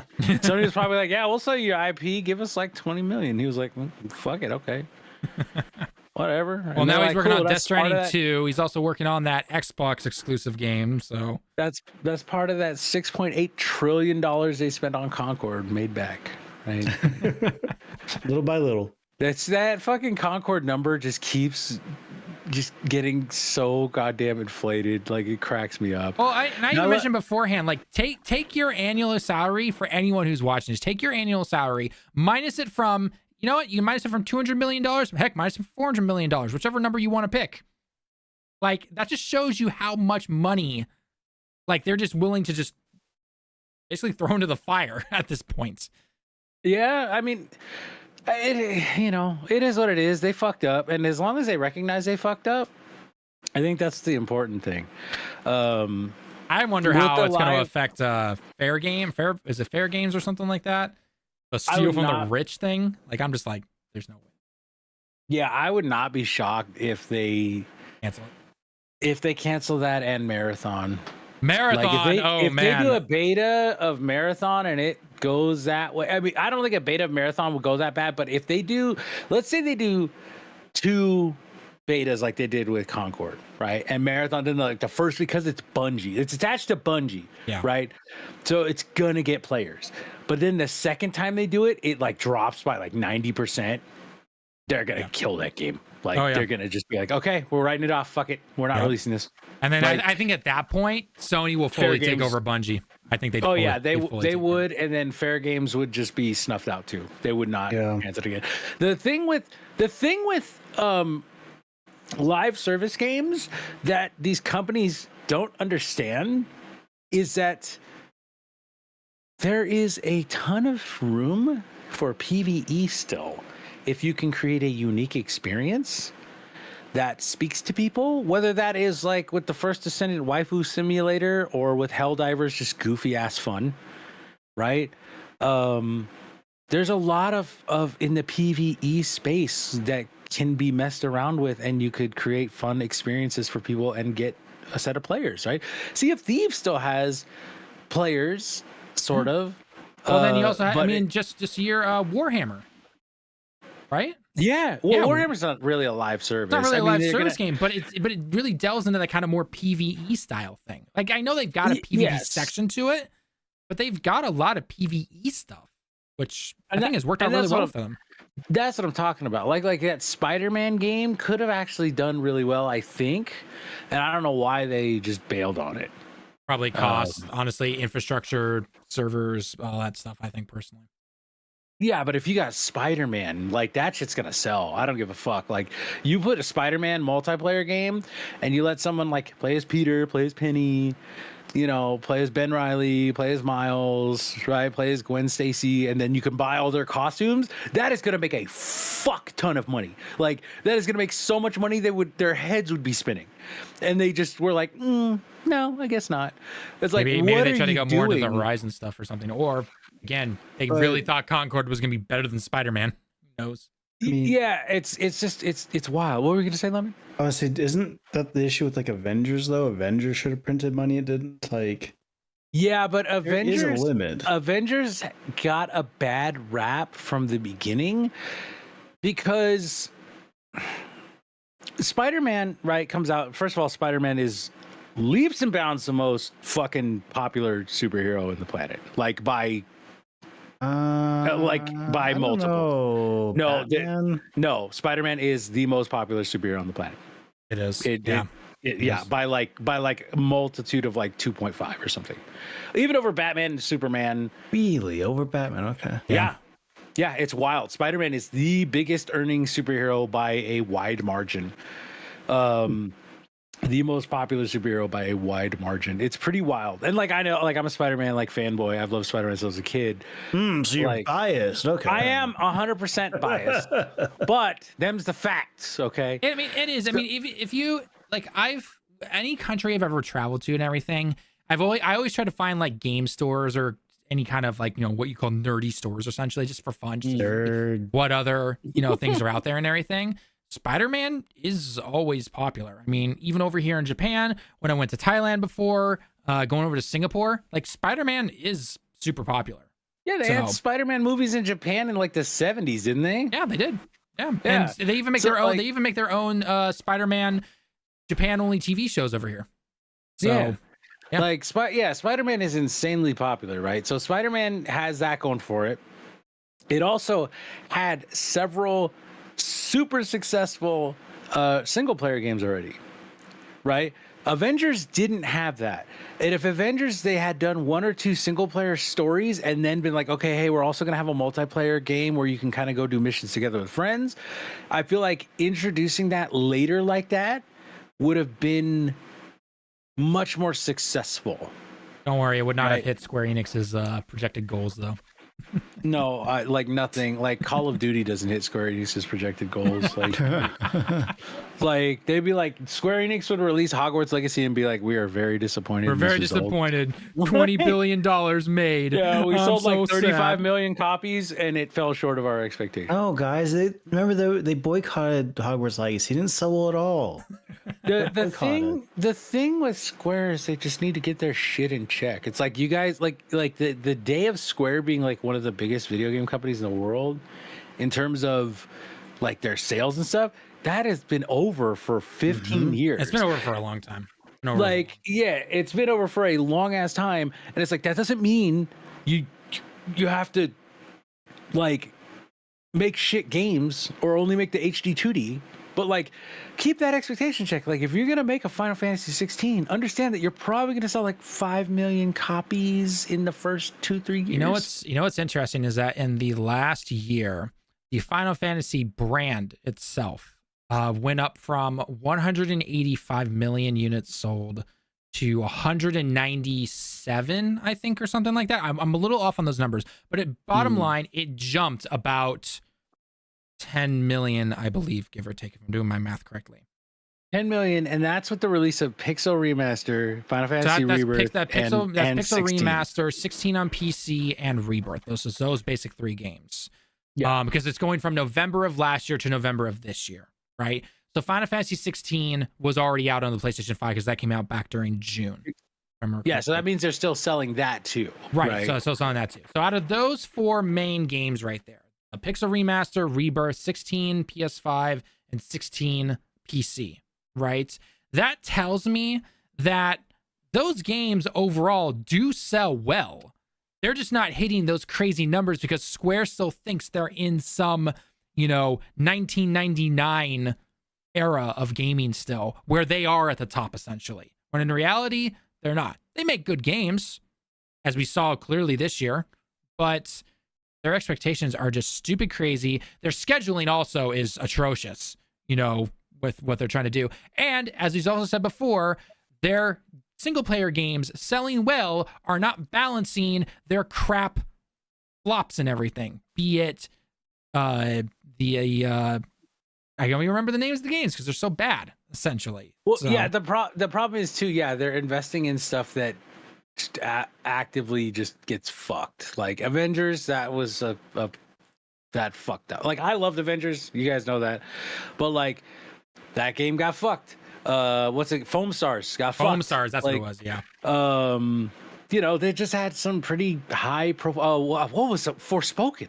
Wasn't that them? Yep. Mm-hmm. Right. So like, and it's like, and I don't think Foam Stars is pretty bad, but like, I don't think Forspoken was like the worst game of all time. Not even close. And I don't think that Avengers was the worst game of all time. For Avengers, I put like hundreds of hours in that game. It was fun for me because I like live service. I like comic book characters, and I was like, oh, I can be Captain America, and then I can be Iron Man, and then I can be Thor, and they all play differently, and I can do these missions and get gear, which is like part of, that's me, Borderlands and Destiny shit that I like to play. So like all that like ticked my boxes, right? But like again, people didn't really like it. I wish they had, because they would have put more time and money into making content for it, which I think would have helped it.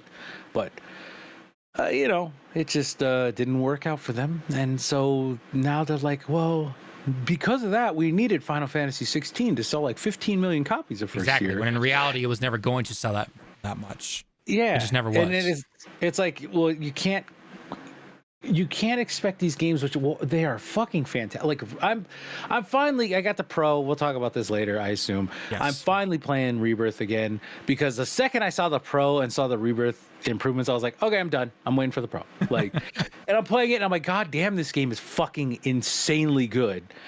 And it looks incredible. And I'm so very happy that I waited, because now I didn't go through like a 200-hour fucking game looking like someone had smeared Vaseline on my screen. But yeah, like they need to just get their expectations in check and not count on Final Fantasy to save them from all their fucking mistakes. Like Final Fantasy is a fantastic brand. They need to really solidify what they're doing with it, but they have such a solid brand, and they're like counting on it to save you from every shitty decision you make. It's just gonna fuck you up. Like, it is. What they really need to do as well, and I've said this multiple times already, they need to get a dedicated PC team that allows them to be able to release those big games on PC. Because if you don't, even though they have stated they're going to go multi-platform, nothing's going to change. Nothing is going to change if the PC version of your game is going to get delayed. I mean, especially it feels like 16 definitely had some issues with its PC port, because we've known about the PC port way before it got released. And so they need to be able to fix that, because a lot of their, actually, it's funny enough, a lot of their exclusives actually go over to Switch. It's the big flashy ones that go exclusive to PlayStation 5 in the past. So, but again, they need to have a dedicated PC team or some kind of team that works on making sure it's ready to go on other platforms at good performance levels and everything. I simply say PC because, of how just PC ports are in general, how bad they can be sometimes, and the fact that there are so many configurations with how setups are that you need to be able to somehow, accommodate for all that stuff. So they need to be able to do that. I was gonna say, like, my experience with the PC port was fantastic. I didn't play a ton. I played like 3-4 hours, but I'm not saying like, 16's PC port was bad or anything. I'm simply saying that the time that they announced that it was coming to when it finally released, it was like that took a little bit longer than you kept saying, like, oh, it's almost here, like we're just nailing down these things and everything like that. And if they're going to be trying to do multi-platform releases, you've got to be able to release that stuff at the same time, because hopefully wait, why do they have to release it at the same time? They just double dip. Tell that to the sales of Final Fantasy 16 on PC. Based on just the reviews alone, it doesn't look like they've sold much. I can't imagine that there's a huge amount of money porting a Final Fantasy game like that, as big and expensive as it is to PC. Like I'd be skeptical that the money would be there for them to really throw too much money at it. One thing that does concern me is we've seen how much they're struggling with making these big ass epic games. As much as I'm loving Rebirth, and I fucking love 16. Like, people can talk their shit. 10, you fuck. Sorry. I love 16. I think 16 is one of my favorite Final Fantasy stories of all time. It's a great game. The only thing 16 really needed was RPG stuff, like elemental attacks, having like effects on other elements and stuff. Like, it needed that RPG stuff. But I thought the combat system was super like fun and flowy, and I don't understand how anyone who likes action games didn't like it. That's me personally. But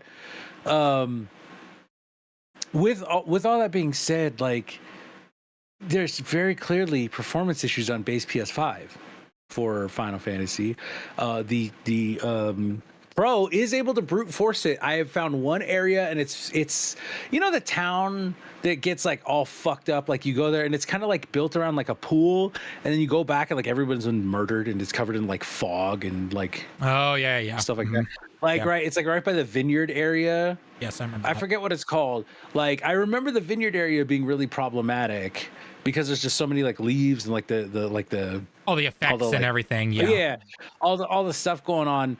And so I loaded into that. And I was like, oh, this is like it's running fucking perfectly. Like I was like, oh my god. Like, and then I just kept going and ended up getting into the area with like all that fog and the water and stuff.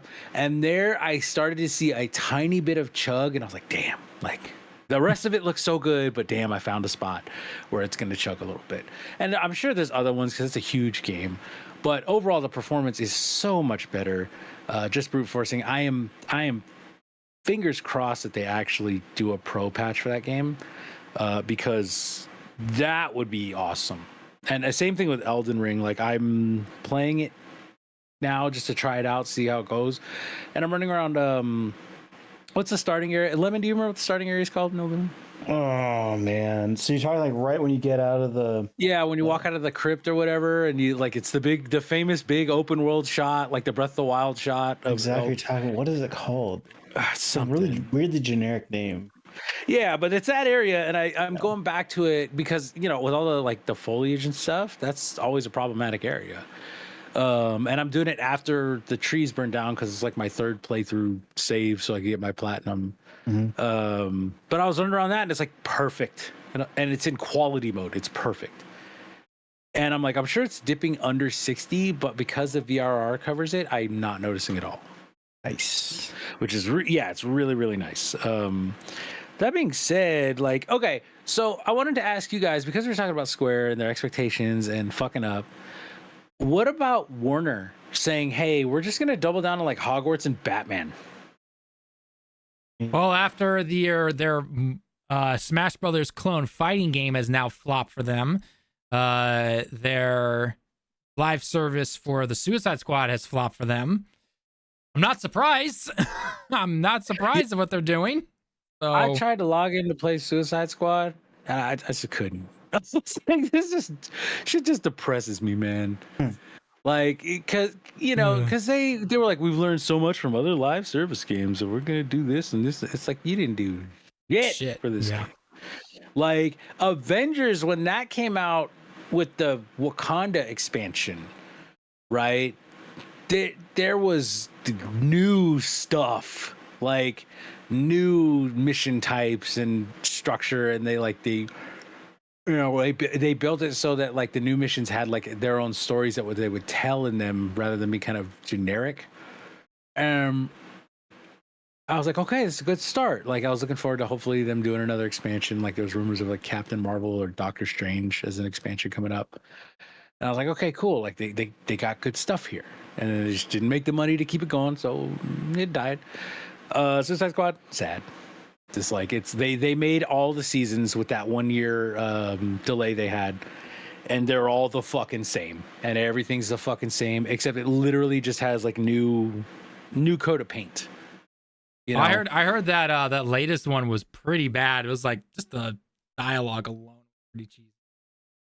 I didn't even play it. I was trying to catch up today, and I was just like, I can't. It's just fucking depressing. Like it's just depressing me that like the season 0, like when it started, I was like, okay, this is cool. Like let's see how this evolves. Then season 1 comes out, whatever, episode 1 or whatever, however they call it. It's like 2 episodes is each season, right? So it's episode 1 comes out, and I'm like, okay, this is cool. It's like a whole new overworld. Awesome. Everything's like Joker themed. Cool. Let's see what new missions they do. Oh, there's not really any new missions. It's just the exact same loop, like exactly the same. Yeah, well, I'm like, even fucking Bungie with Destiny, they try and come up with a new fucking activity every time. Yeah, and like at least add in a couple things to the route you're taking, so that you're not literally going down the same road every single time. Like, yeah, and at least the bare minimum. And it's even like, it's like they take you to the Elseworld, which is like the other dimension, and that, you know, this one's Joker themed because that's where Joker comes from, and this one's Mrs. Freeze themed because that's where she comes from. And it's like, this is the same shit, but you put like ice on things. It's the same level. It's totally different. Yeah, and I'm like, it's like, man, this shit is depressing. Like, you guys didn't even fucking try. Nope. You know, but like, what sucks is that they do try with stuff like that, even though Suicide Squad is very clearly half-assed and they didn't know what they were doing, you know. But hearing them go, well, fuck it, we'll just make more Batman, that's kind of depressing too. Well, although considering the fact that the team that made those Batman games, they're not around anymore. No. So, what, you're gonna get your live service team to make a single-player Batman game now? That's not what they applied for. That's how it works. So, like, no, here's the thing: is that the team that applied for Suicide Squad, they probably were like, "Oh shit, we're gonna get to make a Batman," right? And then they're like, "Nah, we're doing fucking live service," and they were like, "Oh, kind of like Arcane, right?" Oh yeah, Arcane. God, and rest in peace. You know, like it's just sad because, like, you know, like Hogwarts was good. Yeah, it wasn't great. Like, people were like, "Game of the year." Nah, it's a fine. Of the year, yeah. It's like those people saying Black Myth Wukong game. Like, no, it's a good game. Yeah, it's like it's a good first game, good first outing. Yeah. Good job, Slugger. Yep. Let's get it. Let's do it better next time. Like, really great. The thing that worries me about Hogwarts is, like, Hogwarts, the biggest part of Hogwarts for any goddamn Harry Potter fan was just being a wizard in that world and going around the world, essentially. It was the unforgivable curses. That's what it was. No, it was the fucking castle. And it's like, what are you going to do when the castle, because just that's the nature of the castle, it's going to be the same in the next one. Yep. You can't change it because it's Hogwarts fucking castle. Yep. So evil castle. It's like the inverse of it. Yeah, are you gonna the Dark World, like fucking Link to the Past? Exactly, that's exactly what I was thinking of. You know what I mean? Like, what are they gonna do? And I was like, you have every part of the castle in there, and that was part of the magic of that game, no pun intended. Like, was that, like, you could, like, as a Harry Potter fan, who's I've loved Harry Potter for a long time, even though I don't agree with the creator on some things. You know, you grow up with that IP and you see it and you get to, like, be in that world that you grew up loving, and it's fucking cool. Like, it's a cool thing to be able to do. But, like, next time I'm like, okay, so what can what's you possibly new? What's going to draw you in this time, essentially? Yeah, what can you possibly do? Because even in the stories that they show, they used all the places from the movies. They used all the places from the movies. They tried to expand the grounds that is around Hogwarts, but again, they've already done that now. And the story basically ends, like, as a quote unquote satisfying ending. Maybe, you know, obviously there's more to obviously see in the world and everything, but, like, they've covered their basis, because this was just meant to be, I think, originally just a video game in the Harry Potter world. Like, that's basically it. So now that they saw how successful it is, they're going to try and make sequel, a follow-up, whatever you want to call it. But it's like, okay, how do you make it, how do you get people to come back when a lot of them might be like, I already own Hogwarts Legacy, so what's gonna draw me to buy your sequel? Again, yeah, that's what I worry about. Part of it will be IP. You know, people are just gonna buy, they're like, oh, new Harry Potter game, let's do it. But a good chunk of people are gonna be like, okay, but I already have your game right here, so So. Yeah, and then Arkham, like, you cannot do Arkham without Mark Hamill and Kevin Conroy. Now, they did it for Arkham Origins, but everyone hated that game, and I feel like everyone hated that game because they felt like a big chunk of it was Kevin Conroy and Mark Hamill were not there, right? Yeah. And whether or not, even though the impressions were good, I think for a young Batman, the performance was perfectly fine, you know. For me, I go, you could tell it's different. Like, you feel it, you know what I mean? Yeah. Well, that's obvious, right? But, you know, I don't think you can use the Arkham name in a Batman. Like, you can make another Batman game, but if you say Arkham on it, that's, people are going to expect those two, especially as the main cast. But unfortunately, Kevin Conroy's not here anymore. So, and Mark Hamill has said, Mark Hamill has stated, if he's not there as Batman, I'm not doing Joker. Yeah. So you can't now. I'm gonna throw an idea at you too, and it's gonna be the only way I can see them actually making this work. Okay. Batman Beyond.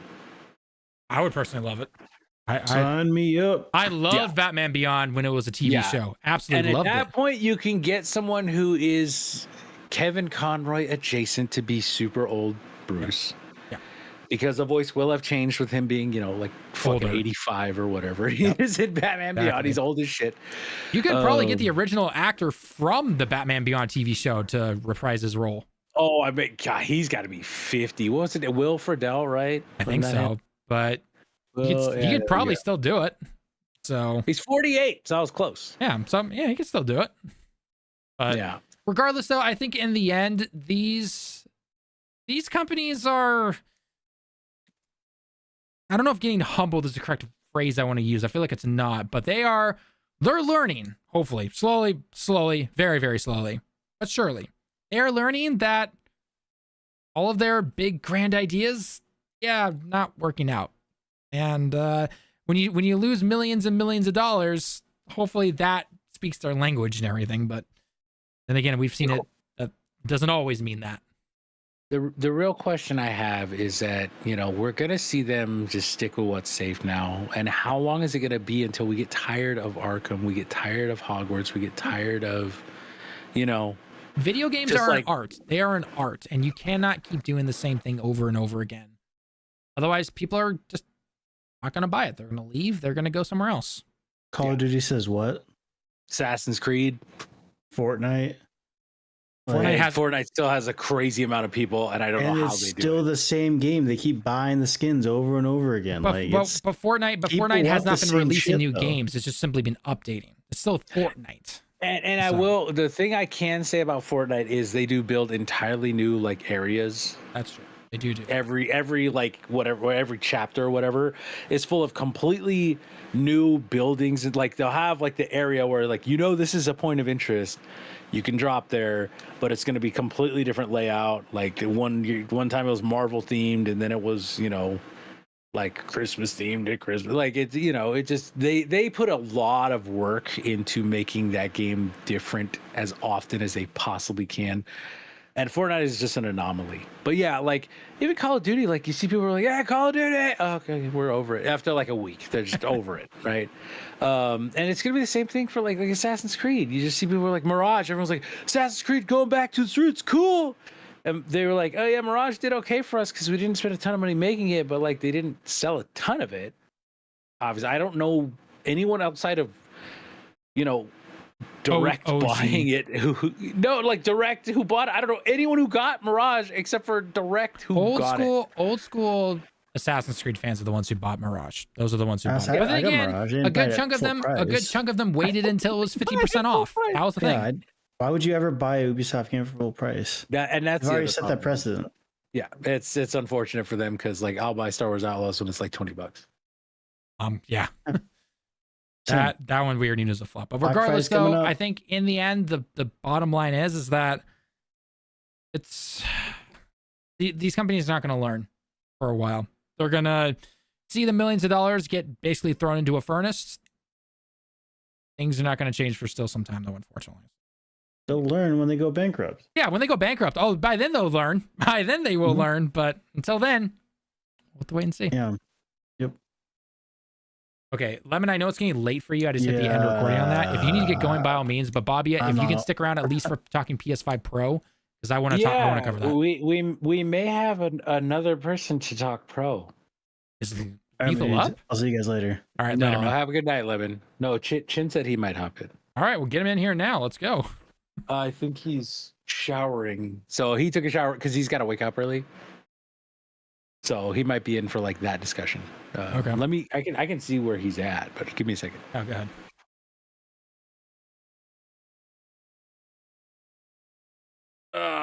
Samurai, I'm so sorry because we were just going off on that topic. If you happen to be around by any chance still, Once again, Sony proving themselves to not know how to mine the gold that they have. Again, the waking theory right now is that they have things like Bloodborne, which you bring up, just as a kind of a break the glass thing. So the moment things really get bad, ding, break the glass, boom, there you go. Please everybody right there. So yeah, he's in the shower. So he'll probably, like, if he hears us, he'll probably jump in. All right. Why don't we go? So hang on. Yeah, so, blood okay, so if we're gonna start, let me hit the recording. Yeah, because this is all about the PlayStation 5 Pro stuff. So because there's two things to cover, so I'll do the intro and then I'll let you talk about it because you actually have one. I potentially might be able to get one in early December. There's a chance, which I'll talk about later. So, anyway, so let's go and get started on this. Actually, yeah, there we go. Okay.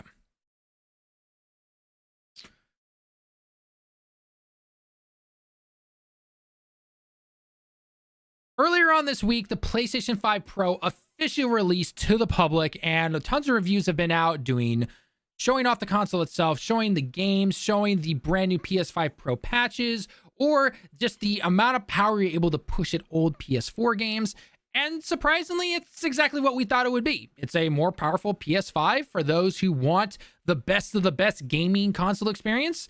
This is absolutely what they want, and they have shown that they have bought it. It's not selling out or anything like that, which, funny enough, has been a smack to the face for scalpers, and I am absolutely here for it. Although, however, over on the PC side, we're seeing that the CPUs already, for the new AMD CPUs, they're already getting scalped, which is just unfortunate, but that's just the way it is when most of your stuff is bought online and not in person. But getting back over to the PS5 Pro side of things, it seems to be doing, for the most part, pretty well. I mean, heck, even the giant price hike, the sticker shock that we all saw of $700, or if you're in any other country, it's even more. Over here in Japan, it feels like you're paying $1,200 for the thing. The Sony president has even said that it has not had a negative impact on sales of their console. Because again, this is the market that they're trying to go for. They're not trying to go for the average gamer. The average gamer is like, yeah, here's your PS5. This is for the hardcore console gamers that want the best of the best experience in 2024 / going into 2025. And that's exactly what they're getting, essentially. And so overall, though, I would say that if you're somebody who goes in and buys it knowing exactly what you're going to get, with the also hope that eventually down the road, with games coming out in 2025, 2026, that this is going to give you the best personal console experience, it's a win, essentially, for them.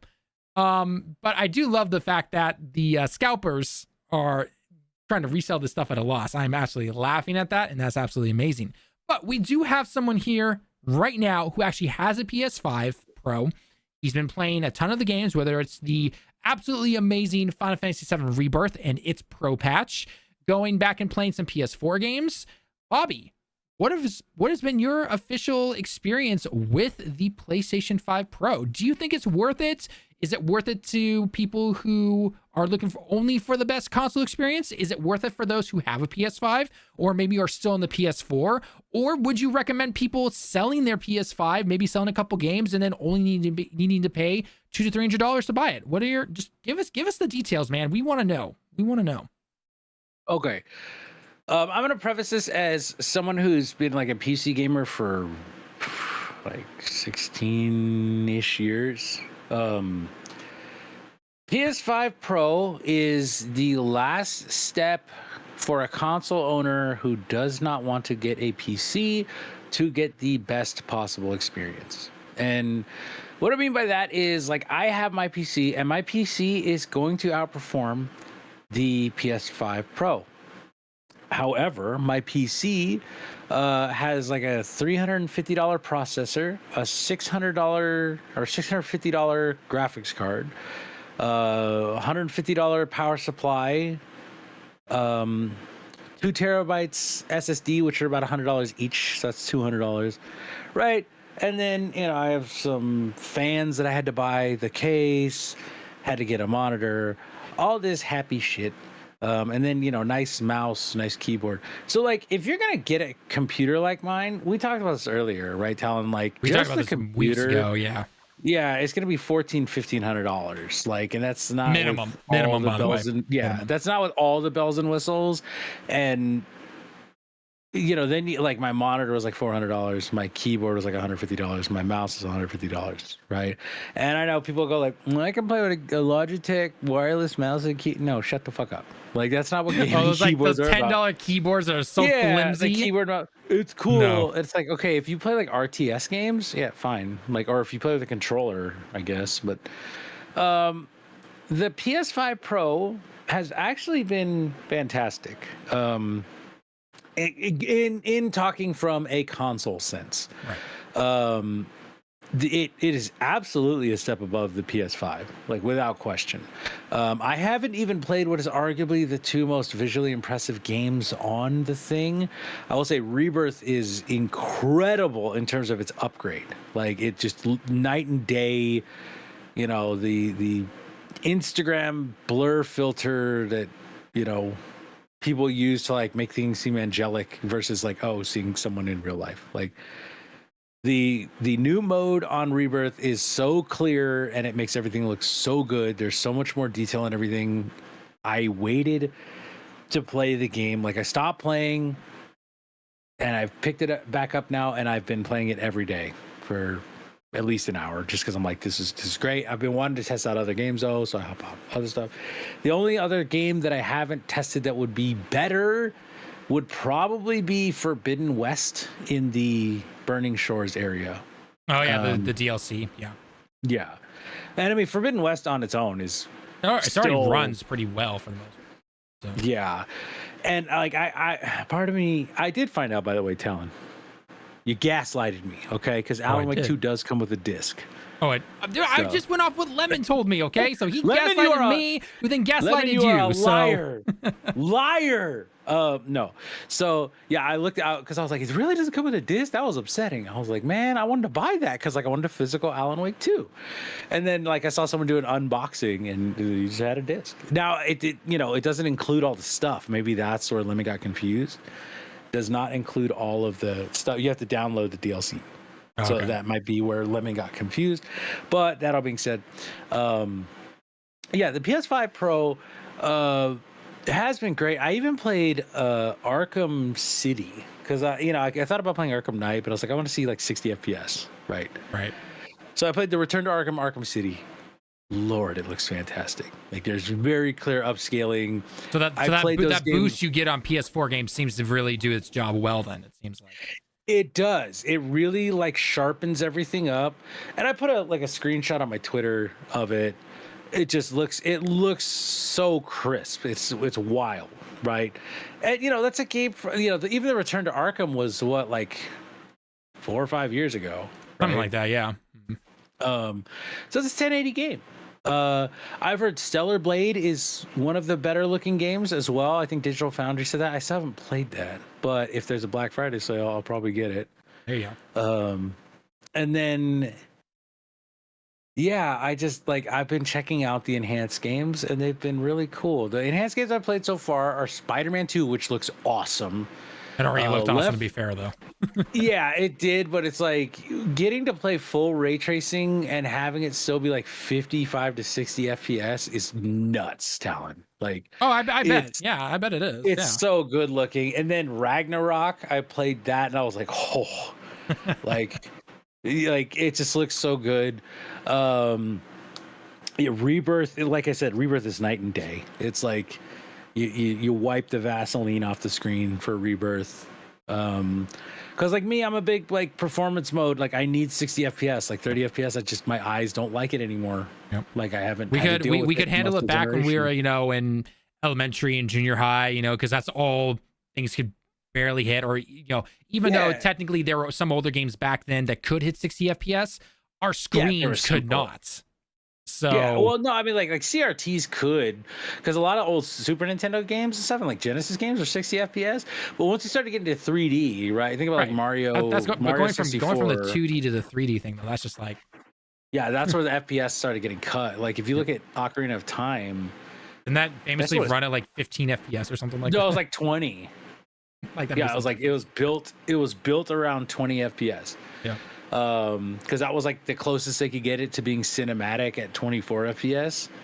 And you know, back in the day, like we didn't notice that, but like now it's like 2024, man. Like I need 60 FPS. So that's why, like, if it's a very intensive game, like Alan Wake 2, I played it on my PC. Yeah, James gave me a code for a copy, and I was like, hell yeah. And yeah, I love the original Alan Wake, and I love Control. And I was so excited when they did the second Control DLC, and they like brought Alan Wake into it, and I was like, yes, like that made my day. But yeah, it was really cool to see, like, hey, this thing is keeping up with my computer. And in some instances, I feel like it's probably outperforming my computer. Like, let's take Elden Ring.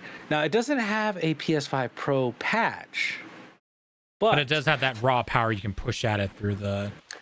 Yeah, and because it's not FromSoft's weird fucking engine running on PC, which is, like, notoriously shitty...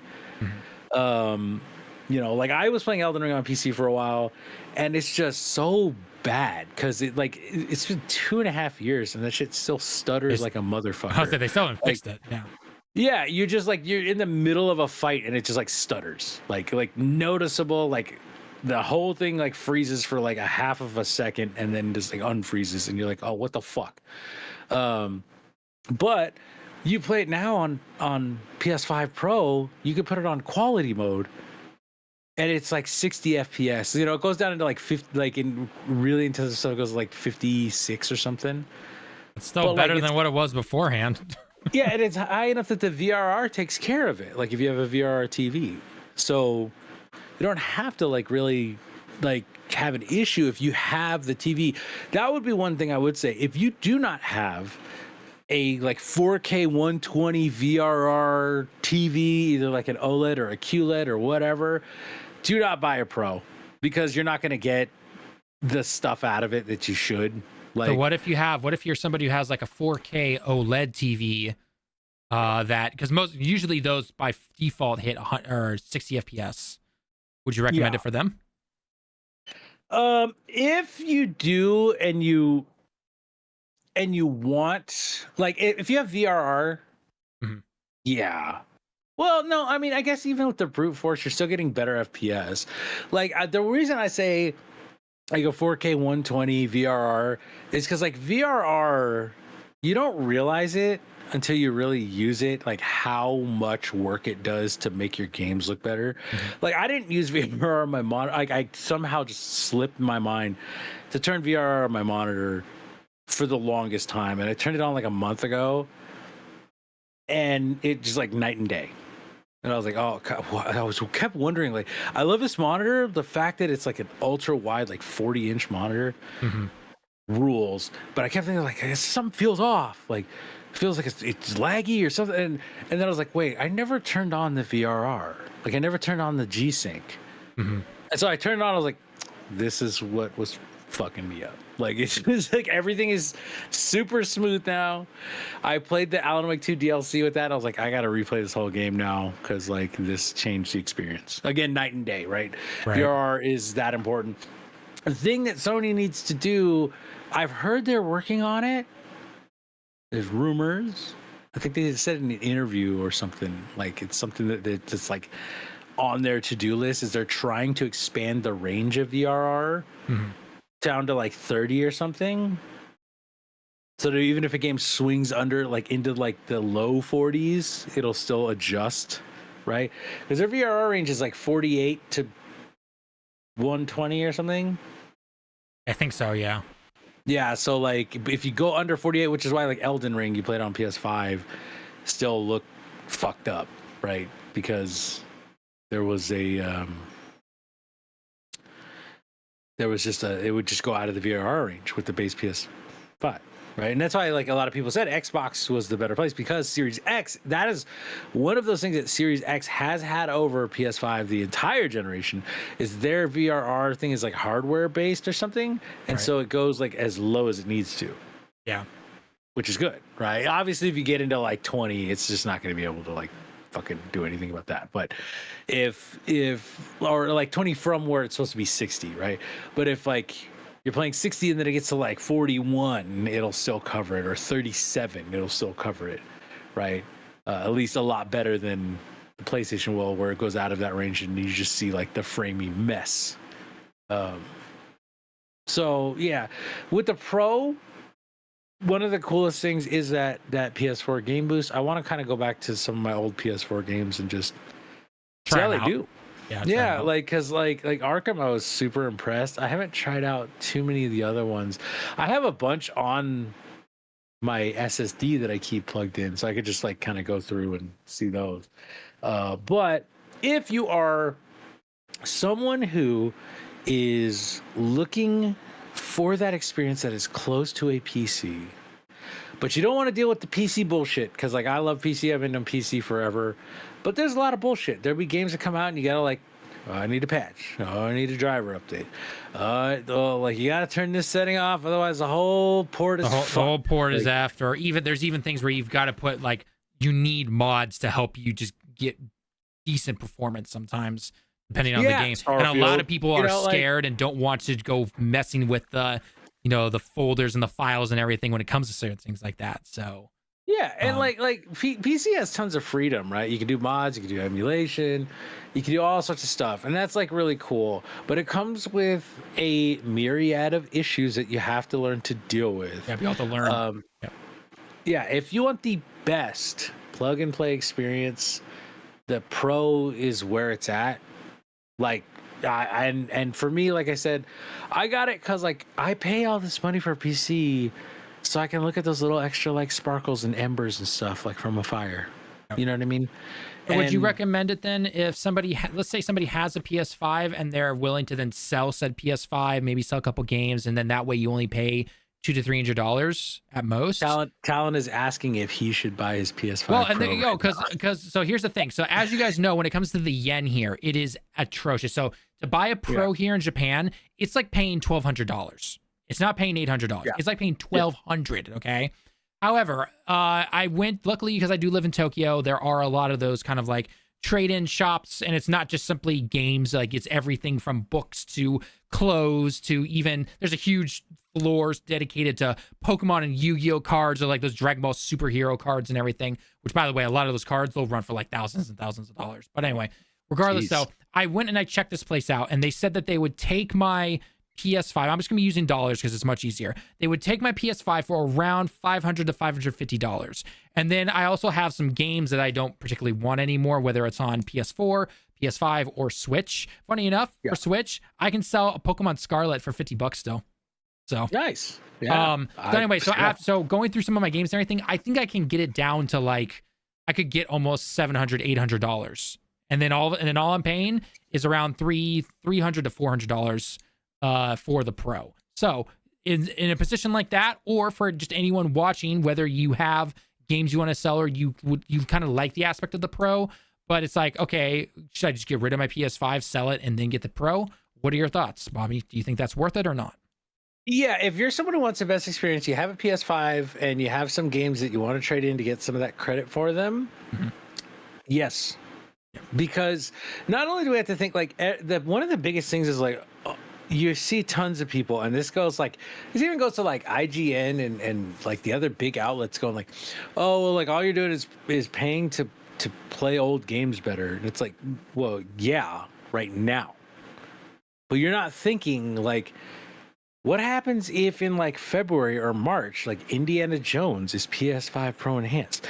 Is GTA 6 going to be PS5 Pro enhanced, right? Is that going to be the only place you're able to get 60 FPS or even like a 45 FPS mode, right? Because that game's going to be fucking nuts. Yeah, we talked about that earlier with the Series S news, and yeah, like the next Naughty Dog game, the next Santa Monica game, Ghost of Yote, right? Like all of these, you have to consider that, like, you bet your ass those first parties are going to be PS5 Pro enhanced. Right. And you bet that anyone Sony has a decent relationship with as a publisher is going to put that effort in, because they know Sony's going to sell their game more than the competitor. And I believe I saw a comment earlier on about comparing the PS4 Pro to the PS5 Pro, where the PS4 Pro did not have a lot of games at that particular time when it released that took advantage of some of those features, having that quote unquote PS4 Pro patch essentially, right? So even the PS4 Pro and the Xbox One S or whatever that Pro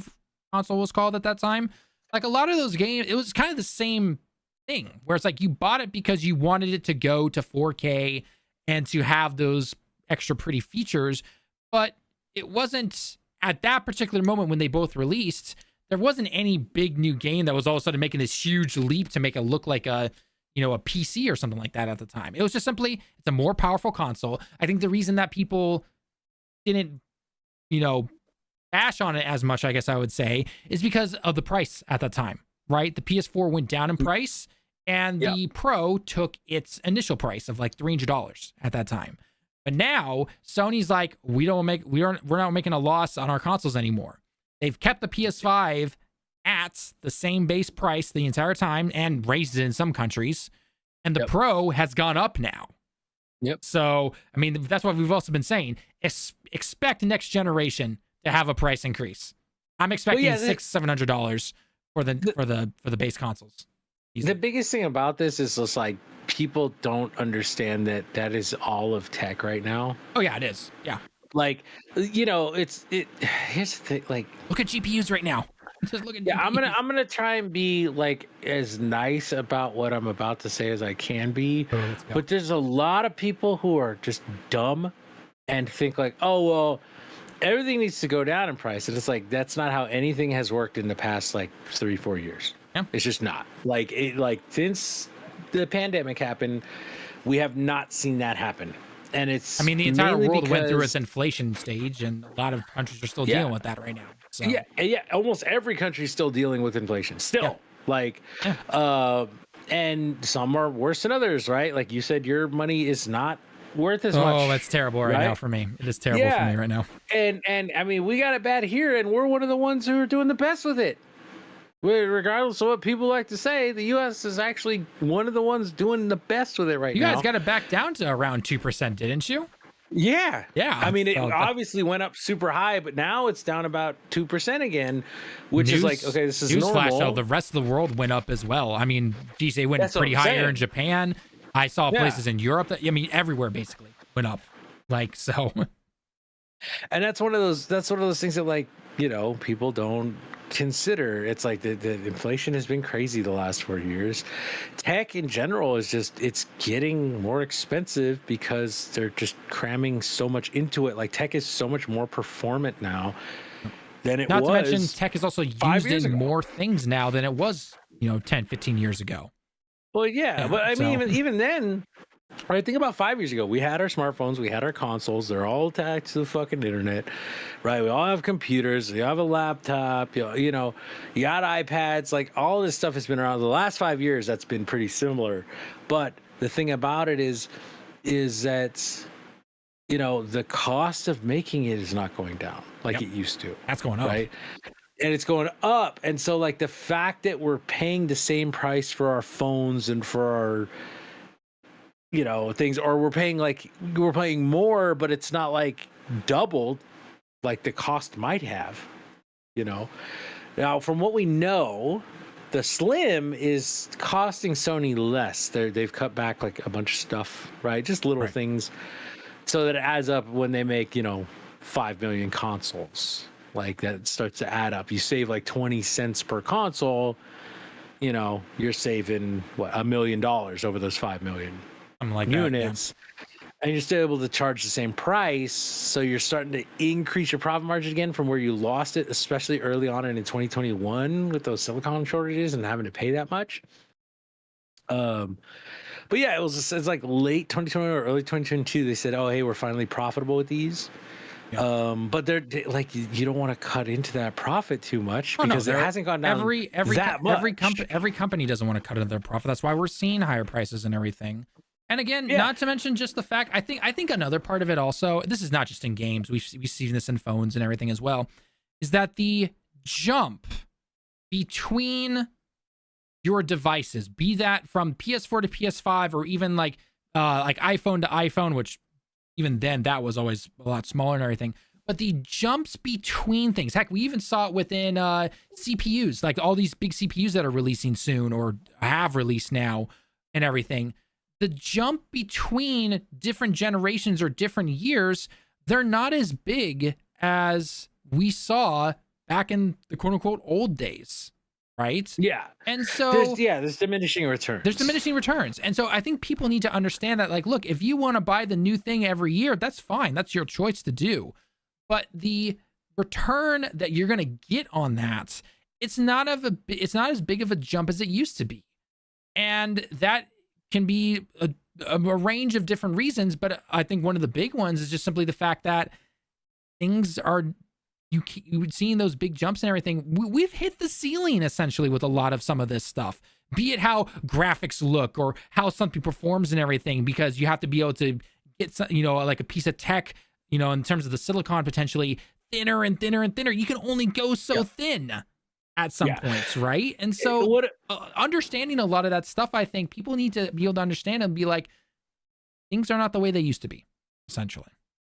Yeah, I think the biggest thing, you kind of hit the nail on the head, right? Like, the Pro is great, and it's great to get, like, the thing that I went into the Pro wanting and expecting was what Mark Cerny said. Fidelity mode, 60 FPS. Yep. And if you understand that is what you're getting, you're not getting some like magic machine that's going to make everything like it's night and day, light years better. Like Rebirth, night and day. But that's just because, just optimization with how the base PS5 worked. It was fucked. But in terms of everything else, it's like, okay, like I was playing The Last of Us 2. You know me, Talon. That's like one of my favorite games Shocker, ever you're made. playing The Last of Us Part 2. I know, right? I will say, now I don't know if this is a PS5 Pro. First time that game has ever crashed on me was when I was playing on my PS5 Pro. Everything else has been great. So I don't know, maybe they fucked up their Pro patch or something. But I was like, this game just fucking hard locked on me. I had to like force quit it. It was weird. But when I did play it, I was playing this. You played it, right, Tom? Yeah. Okay. So the scene where like Abby, they're trying to like hang her. Yeah. And then Lev and Yara show up. Like I was playing that scene, and man, like the lighting effects and stuff, because it's using the fidelity mode lighting, but with 60 FPS, I was like, oh wow, like it just popped more, right? Again, it's not night and day, but this is like, if they were to release a Last of Us 2 PC, I'd be like, I don't need to get that. Yeah. I don't need to buy that now. It's like I don't need to buy God of War Ragnarok PC now, because like now I have that full fidelity mode in 60 FPS, which is what I would want the PC port for, right? Yeah, exactly. So to me, it's understanding what it is going to provide, and if that's something that you as a consumer like, then it can be worth it. But if it's not, if you're okay with what your base PS5 provides you, just stick with it. I think it honestly, it should be that simple to say that. But as always, online, drama, that kind of stuff. Yeah. And remember, like, don't listen to voices on Twitter. Like, Twitter's fucking gross. Like, I've been using Blue Sky lately.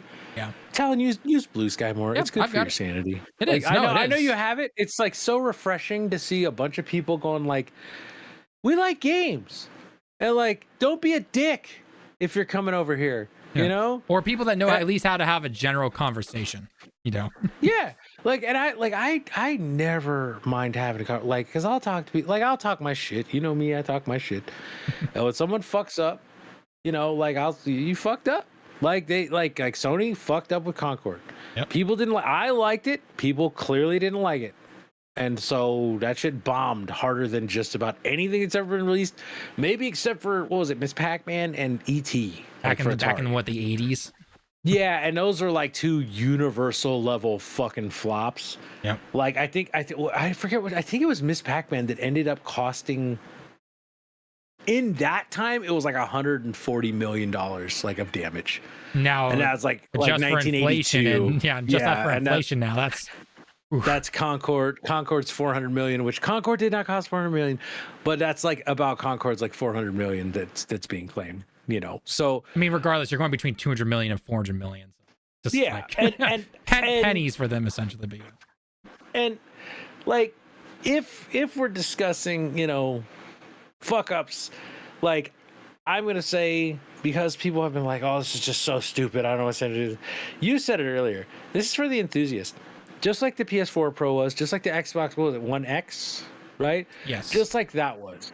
These are things, just like the reason I have a fucking 4070 when everyone else has a 4060 or a 3070 or a 3060, right?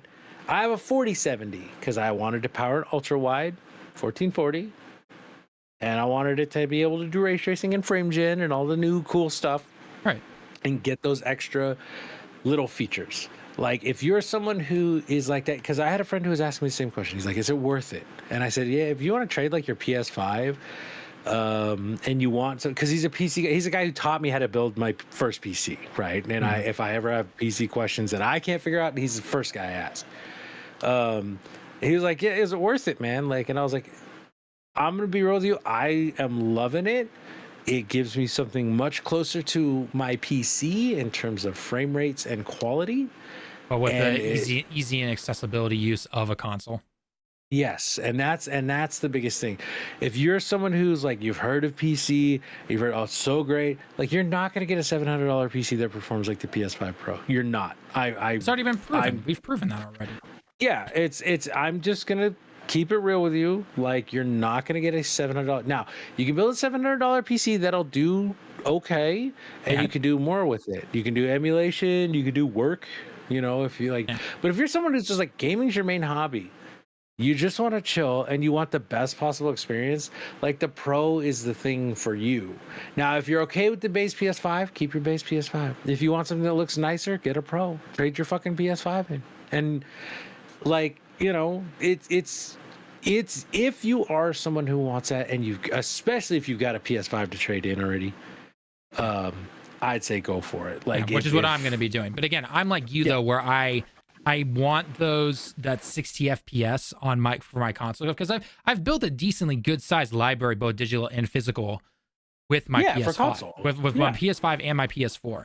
And that's obviously going to continue into PS6, because we already know about the AMD deal that Sony has now made, where all of our PS4 and PS5 games are going to be backwards compatible with the PS6, most likely is what's going to be called. So also, they apparently have put out a patent for an improved PSSR. Yes, like a PSSR exactly, because we already know FSR2 is balls. So FSR2 is okay. FSR3 is pretty good, but not DLSS. But it's not using. But the consoles aren't using FSR3. That's the problem. So yeah, well, they can, right? I don't know. Can they now? I don't know. Yeah, because it's a software thing. FSR is a software thing. That's why it's not as good as DLSS and PSSR, and that's why the Pro exists. Yeah, if I remember correctly, it's FSR3, then PSSR, and then DLSS, right? In terms of the levels. Yeah, so FSR3 is like the lowest level of like that generation of technology. Right. Developers are already saying that PSSR is getting close to DLSS, like that it competes, which is good, especially if it's like Naughty Dog saying that, I go, yeah, like. Well, I think the thing with the PS5 Pro also is that this is their kind of, it's almost part of it's almost like an experiment, at least with the PSSR stuff, for the next generation console, the PS6. I highly doubt we will not see some kind of improvement to PSSR for the actual next generational console, right? Yeah. So I'm hoping, you know, we see. The thing I do like is because PSSR is software, but it's hardware based, right? Yeah, it's a combo of them both. Yeah, I'm hoping they can do, and that's like DLSS too, right? Yeah. You need the hardware, and that's like the thing that Apple says too, is that you need the newest Mac because that hardware is what supports the newest software, right? So they're going, everyone says Sony's like trying to be the Apple, and it's true. Like PSSR is a hardware, hardware thing. hardware-based thing. Take advantage of the new software. Oh, well, it's the software that's taking advantage of the new hardware. Backwards, right? Yeah. So like that GPU is in there because it powers PSSR, right? That's why they're not just going, hey, we're putting PSSR on the base PS5.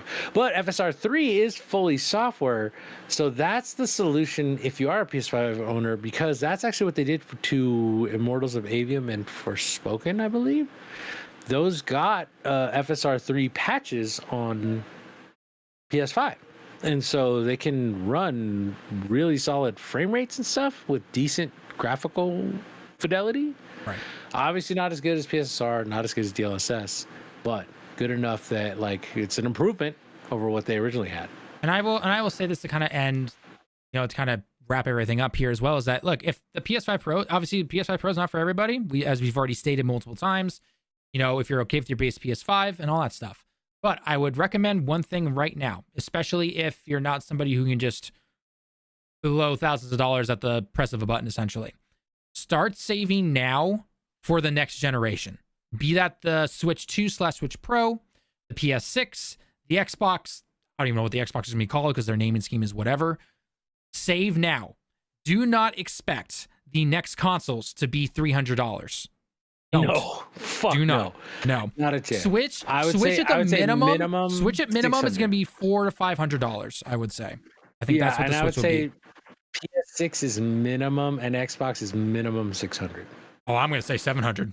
I'm saying 700. Yeah, there's a chance you're right. A very good chance. Start saving now for those next consoles. Just take $50 a month out of your paycheck, or if you get money for Christmas or whatever, $50 every month. Just set it aside. You will be good to go easily by then. You're not taking much out, right? I'm not saying to say $200-$300 every month or something like that, because I mean, if you want to, you'd be done in a couple months. But just $50, set it aside. Take out the physical cash if it's easier for you. Put it into a small little safe or something. That way you're not tempted to spend it, and just set it aside. And then keep setting it aside. And heck, if you want to set aside an extra $100 or $200 for the disk drive or these whatever games are going to come with it, right? Because you have to buy a game or two probably. Then set that aside, and then that way you're ready by 2028 is when we're assuming the next consoles are going to come out, and you'll be good to go. And the sticker shock will not be there, because I think that's one big thing we said beforehand. The PS5 Pro, it was that sticker shock of seeing a console that expensive in this day and age right now. Obviously, we know as consoles were way back when they originally started, but then over time they started to get cheaper, but that's not the case anymore now. So save now, and you'll be good to go. But do not go into next generation thinking that they are going to drop these prices like crazy and it's going to be $300 for the brand new console. It's just not going to happen. And if there is a console that is $300, it's probably going to run games like ass and hold back the generation. Just throwing that out there. I wonder who he's talking about. I am throwing out no names. I'm just making a generalized statement that if a console is preaching next gen and costs $300, it's probably going to suck ass and hold back the generation. I feel like we can all agree on that. Yeah, pretty much. That was a good stopping point right there. So perfect. So I'm guessing Shin probably went to sleep. So I guess he did. Yeah. I mean, he's got to get up at like 5. So I mean, I'm not surprised. So. Yeah. But yeah, anyway, that was part of the question I wanted to ask you, was that I have with what I can potentially trade in, I'll probably be able to get a Pro late November, early December is my hope.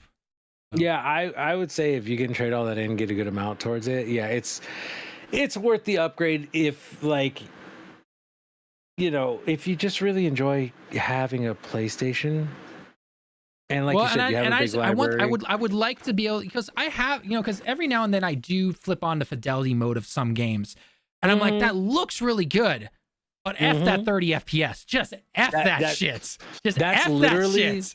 That's literally what made me get it in the first place, Talon, was looking at like Horizon, looking at Rebirth, like in fidelity, going, God damn it, I wish I could bear to play this like this, because it looks so good, but it runs like ants. Yeah.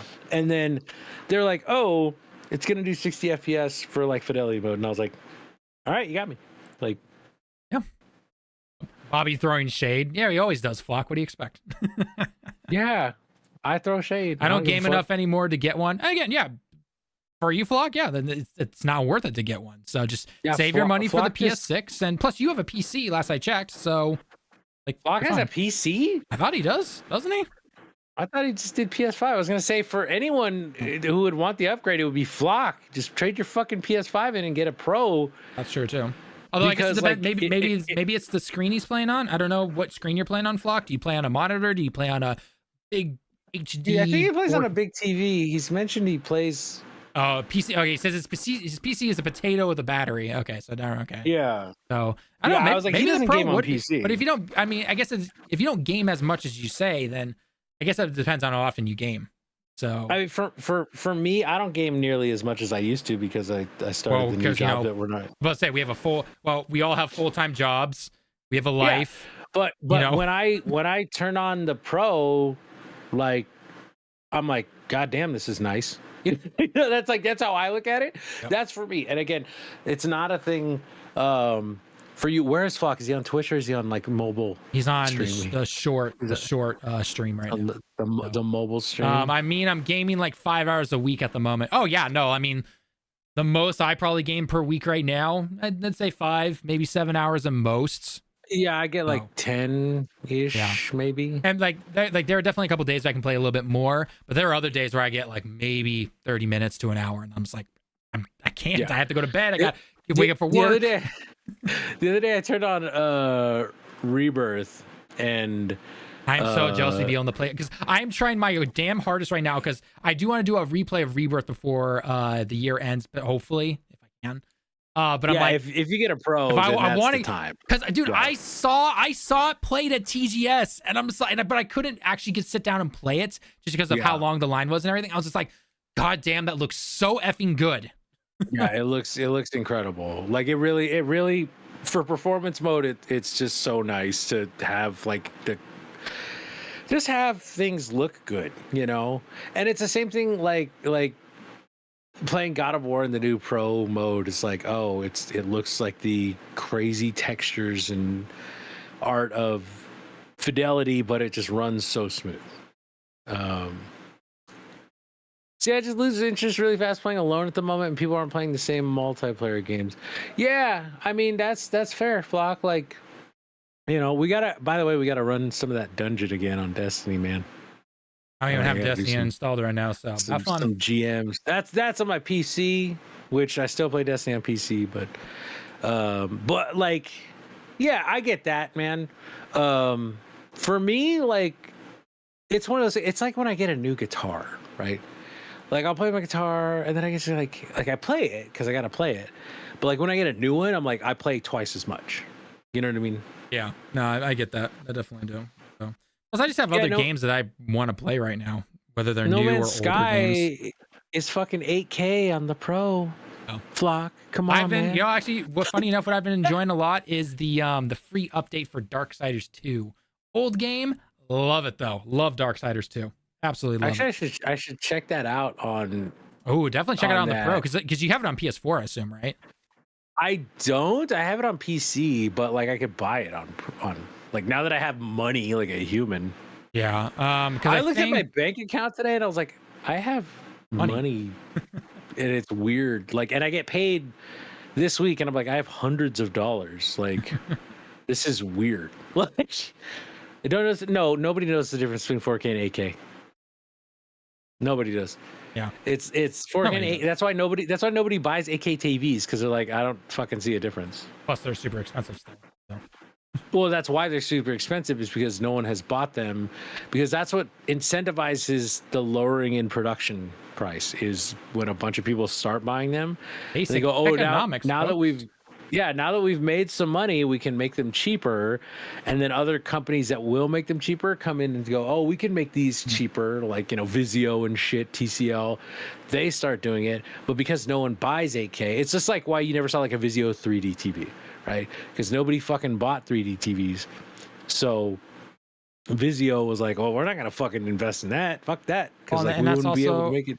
And to some extent, that's why you haven't seen a lot of other games try to hit 8K or anything, even though technically they can, because not only do most people not have an 8K TV, but the push to go, I mean, just the push alone from 1080 to 4K is huge and kills performance a lot. The push from 4K to 8K would be like,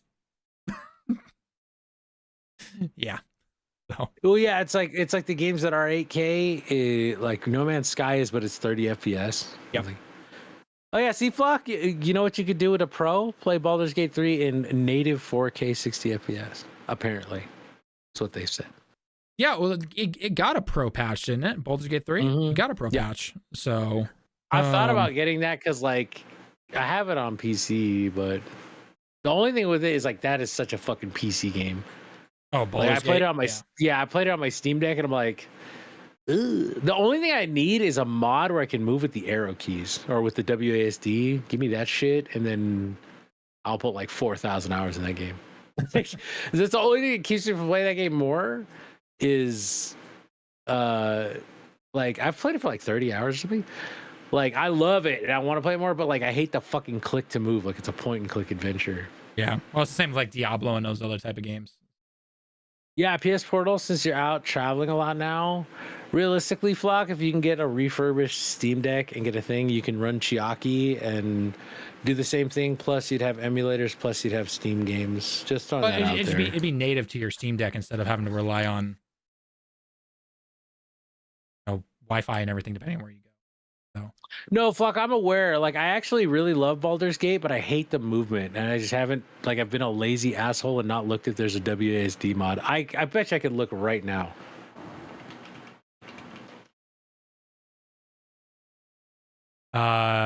Steam Deck. Well, don't you have your mods. Steam? Don't you have a Steam library already? I'm not saying you've bought everything on there, but you have a Steam library, no?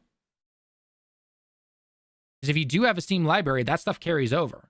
Plus, again, Steam sales, like half the games you have that you need to rebuy if you needed to, you can get it for like $3. Yeah. Like Steam, don't underestimate the power of a Steam sale. Like I will say it's absolutely crazy. In fact, here, you guys have no idea. You guys have no idea how many fucking Steam games I have. One, because of Humble Choice. Humble Bundle, which is like, yeah, Humble Bundle Choice every month is like $12, and they give you 8 games a month. Yeah. Like here, so let's look. Get on there? Like I have all of these games here, right here, and my library is small compared to most people. But I don't even have like half this stuff downloaded or anything. But it's just because I'd see it on sale and I'd be like, oh, $5. Okay. I'm like, what's on sale right now? I mean, you see sales every single day on Steam. And then when the Steam sale comes around, you're like this Jedi, like the 2 Star Wars games right here. They're like 65 to 70, 80% off. You'll see these both for like $2 or $3 at most on a Steam sale. Yeah, you're also not counting CD keys and CD G2A. keys, yeah. If you find CD keys and everything like that, like it's pretty crazy. So, like CD keys is already selling Flight Simulator 2024 for $57.19. That game's not even out yet. They're charging Lego Horizon Adventures $54.59 when that's a $70 game. Yep. Dragon Quest 3, not out yet, is a $60 game. They're charging $51.69. This is pre-release, and this shit happens all the time on PC. Plus, when you eventually build your PC in the future, if you get a new PC by yourself and everything, you can get you'll have all the games right there. You don't have to buy the games anymore. See, and this is why I'm telling Flock, a pro, like he's the target audience for the pro. Yes, he actually, funny enough, are the target audience for the pro. He's saying, oh, I would do that, but I have to rebuild my whole library. Well, to get that PC level of performance, you could trade your goddamn PS5 in and get a pro for like $400, and then you'd have the best of everything. Just make sure you take out your SSD. Make sure you take out your SSD. Take your SSD, you give it away. Put all your games on it, and then put your SSD in, and you can play them right away too. It takes like a rebuild, which takes like 2 minutes. I'm not saying I won't get a pro. I just don't need it yet. That's what everybody says, Flock. Yeah, that's what everybody says. But yeah, it's very good. I will say. It's very, very good for someone like you, Flock, who really honestly, he should probably do, because I know he's coming out to Japan this winter with his friends and everything. Buy it over here. Just buy it over here. It's gonna cost him $1,200 to buy it over there in yen, but he's coming over with US dollars. Oh. Dropping nearly 10K. This is why I don't go on trips, Flock. I'm trying to buy a fucking house. Well, his 10K trip is also going around during New Year's of all times. I don't know why you're coming out here during New Year's in Japan and not, the off season and everything. But, plus I know so you're also going to a bunch of onsens and you're with a group. So, yeah. Which, funny enough, 10K is still pretty high considering I figured you'd be splitting stuff with your friends, but. I went to Disneyland for 2 days. That shit cost me like $350. Well, it's funny. My family came out to Japan for 2 weeks, and with a hotel / the Airbnb, bullet train tickets, and going around, it in total maybe cost them $5,000 together. Well, you see, Flock is what we call a baller. So he's like going out there. He's gonna make it. I guess it depends if you're flying business class though, because my parents and family just flew economy. He's gonna make it rain yen, Oh, those can't do spring, F summer. Oh yeah, never come in the summer. No, fall honestly is the best time to come. So. Nah, if I'm going somewhere like Japan, I'm going alone. Fuck that. I'm not going with some other people. Come alone, but then let me know when you get here, and then I'll show you around. Oh yeah, I'd kick it with Talon. I'd go meet Garesh in person. Yep. Who else lives over there? I'm splurging, man. I'm first class. Oh, no wonder you're spending so much money. He's going first class. He's going first. That is 7,000 of those 10,000. I'm about to say that's like 3/4 of your budget right there. But I can't buy a Pro, man. See, if you're flying from like New York to like Sydney, Australia, or something like that, which is like 18-hour flight, yeah, I'd probably splurge for business. No, my budget ass. Like, I'll spend money on like computers and like game stuff because I know I'm gonna have that for years. Yeah. If I'm going on a trip, you could tape my happy ass to the outside of the Spirit Airlines fucking plane. Like, I mean, I'll pay you $25 for that shit. What I'm trying to get at is that a Flock. I'm assuming you're either flying from the East Coast or the West Coast, regardless of where you're flying from. A flight from the East, I mean, especially for the West Coast over to Japan, it's only 8.5 hours, dude. You can sit in economy, watch some videos, and then boom, you're done. So, a direct flight in the pod on a 12-hour flight. Oh, it's only 12 hours? That's direct from Denver. You live in Denver? I'm so sorry. 3 hours. So what is that? Wait, Denver to Washington State is 2-hour flight. Seattle to Japan is 8 hours at most. It's a 10-hour flight. I don't know where you're getting 12 hours. 12 hours must mean if you're getting crazy winds going the other way, but even then. Oh, from Denver. I don't know. My dad lived in California as a kid, but. Yeah, I've grown up here and I'll die here if all things go. I originally thought I was going to live and grow up and die in Washington State. And yeah, I'm sure a teenage me would be like, and then the weeb hit. And then. Well, kind of got married. So, We call it Weeberty, Like you hit that age of like 13, start watching Dragon Ball and no going back. Yeah, but I actually studied the language and everything, and like I never go to like any of those places or anything like that. So I know I'm just giving you shit. I know you always give me shit on it. So it's cool. Like Flock is a weeb. Like Talon, you're a normal guy who just happened to learn the language. Flock is a weeb, and Flock is a weeb because he's trying to learn the language after going on his trips. Talon went and learned the language, then moved over to this motherfucker, started teaching the children. You're gonna be my on-site translator, only if it's in Tokyo and you're actually here on a day that I'm free. Because I swear to God, if you try to call me up on like January 1st, I'm gonna hang up so effing fast and be like, "You motherfucker, get the F out of here." Started learning my Japanese. How many? And can you carry on a conversation? Yeah. Hang on, you've been studying Japanese for 5 years. Why the F do you need my help? The only thing you need my help for would be like going to a city government office or something. If it has taken you 5 years to learn the language to the point you could have a conversation, you should be fine. I mean, it took me realistically everything you learned in school was not that good. Like I learned most of my stuff just living here because I just got entrenched into the culture. It took me about a year to be able to speak a decent conversation with somebody. That's about it. 26th to the 26th to the 1st of December. Wait, so November 26th or December 26th? I'm confused.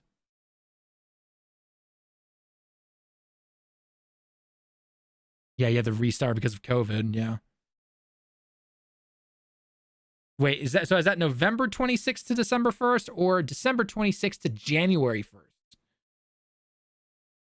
Not a fast learner. It's a language, homie. Yeah, but it depends how some people learn a language. So I get it. December 20th. Dude, you're coming at the worst time. You're coming at the worst time. Oh my God. Oh, are you coming during that? Those particular days are literally the worst times to be here. Ugh. He's like, I wonder what my trip is costing. Costing $10,000. I'm going first class on New Year's. You do have options. Your option could be don't go at that time. Oh my God. Again, spring, other people can't go. Fuck them. Go by yourself. Oh my God. I go to shit by myself all the time. I don't need to be around people. Less expensive than spring? New Year's is less expensive than spring? It depends on when in spring he's coming. If you come in early spring, you're fine. If you come in late spring, yeah, it's gonna be more expensive. That's when all the foreigners come for the sakura flowers and everything. You gotta learn when to. Just call them foreigners. Because you guys are. Yeah, you go before that. Yeah, no, like okay, so because my family came out in the spring, but they didn't come in the middle of the spring. They came at early spring. I told them like, no, you are coming at this date and you are leaving at this date. I had to tell my friend because we go to the Halloween Disney thing, and I think it's time for you to find a new group of friends. This year, we went, and one of the days was a weekend for the hotel, right? So they saw we were taking a 2-day trip. And because we go on Halloween, that's when the party tickets are the most expensive. So that was already getting us. But then the hotel weekend, too, made it way more expensive. So I told her, I was like, next year, we're going during the week, not on Halloween. Because if we do that, we're going to save like $400 between the two of us. My wife and I, when we first started dating, we went over to USJ, Universal Studio Japan. And just like anywhere, Disneyland, Disney World, doesn't matter where you go in the world, right? There are days that you go if you want to avoid the crowds and everything. And there are days you don't go. Be it price, be it how crowded it's going to be and everything. And we went during a time where people were still in school. It was a weekday. We were able to take a few days off during the week. And it was actually pretty nice for the most part. Yeah, there were still some long lines here and there, but overall it was not bad. And then my friend and his wife at that time decided to go on a weekend during a holiday time, Golden Week. Oh, God. And I'm like, are you an idiot? What are you doing? Even I know not to fuck up like that. Jeez, I'm like, why would you do that? And he's like, I thought it would be fun. I'd be like, you are a dumbass. You're a dumbass. So. Yeah, it's like I go to Disney in the holidays. I mean, I go all times. I go once a month at least to Disney, right? Because it's just, I pay fucking $40 a month or whatever. Look, Flock, I get trying to go for the different seasons there, Flock, but this is where I'm gonna say, and maybe it's just because I'm someone who can travel alone and everything. Go by yourself. Don't try to get a group of friends. That's gonna make it even harder for you. Have them tape you to the outside of the fucking Tokyo Air. Be like, I will ride in the landing gear. Honestly, I don't think USJ is honestly worth it coming here to Japan. You're better off spending your money elsewhere. Like, go other places. You know where I want to go? I want to go to Universal to go to Nintendo Land because they're making it Christmas this year. Yeah, we went 2 years ago, and then we're just like, okay, we saw it. We're done. Yeah, I haven't been, right? It's been here for a couple years now, but like my cousin came over and took my brothers, but I had to work. So I was like, oh. That is not how you spell paid, Flock. Don't be part of the problem.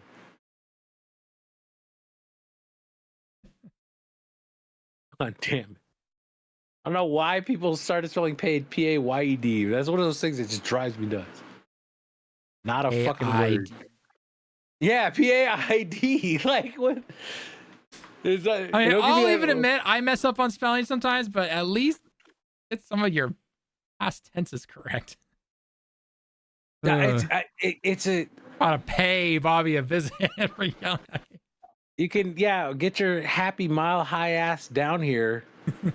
You're more than welcome. I don't think you'd survive. He'll come in t-shirts and shorts though, because it's gonna be a lot warmer compared to where he is. You haven't been in the fucking high desert, Talon. It's like, I guess it's true. It just doesn't snow here because it doesn't rain. But this bitch gets down to like 22, like in the winter. It's fucking freezing out here.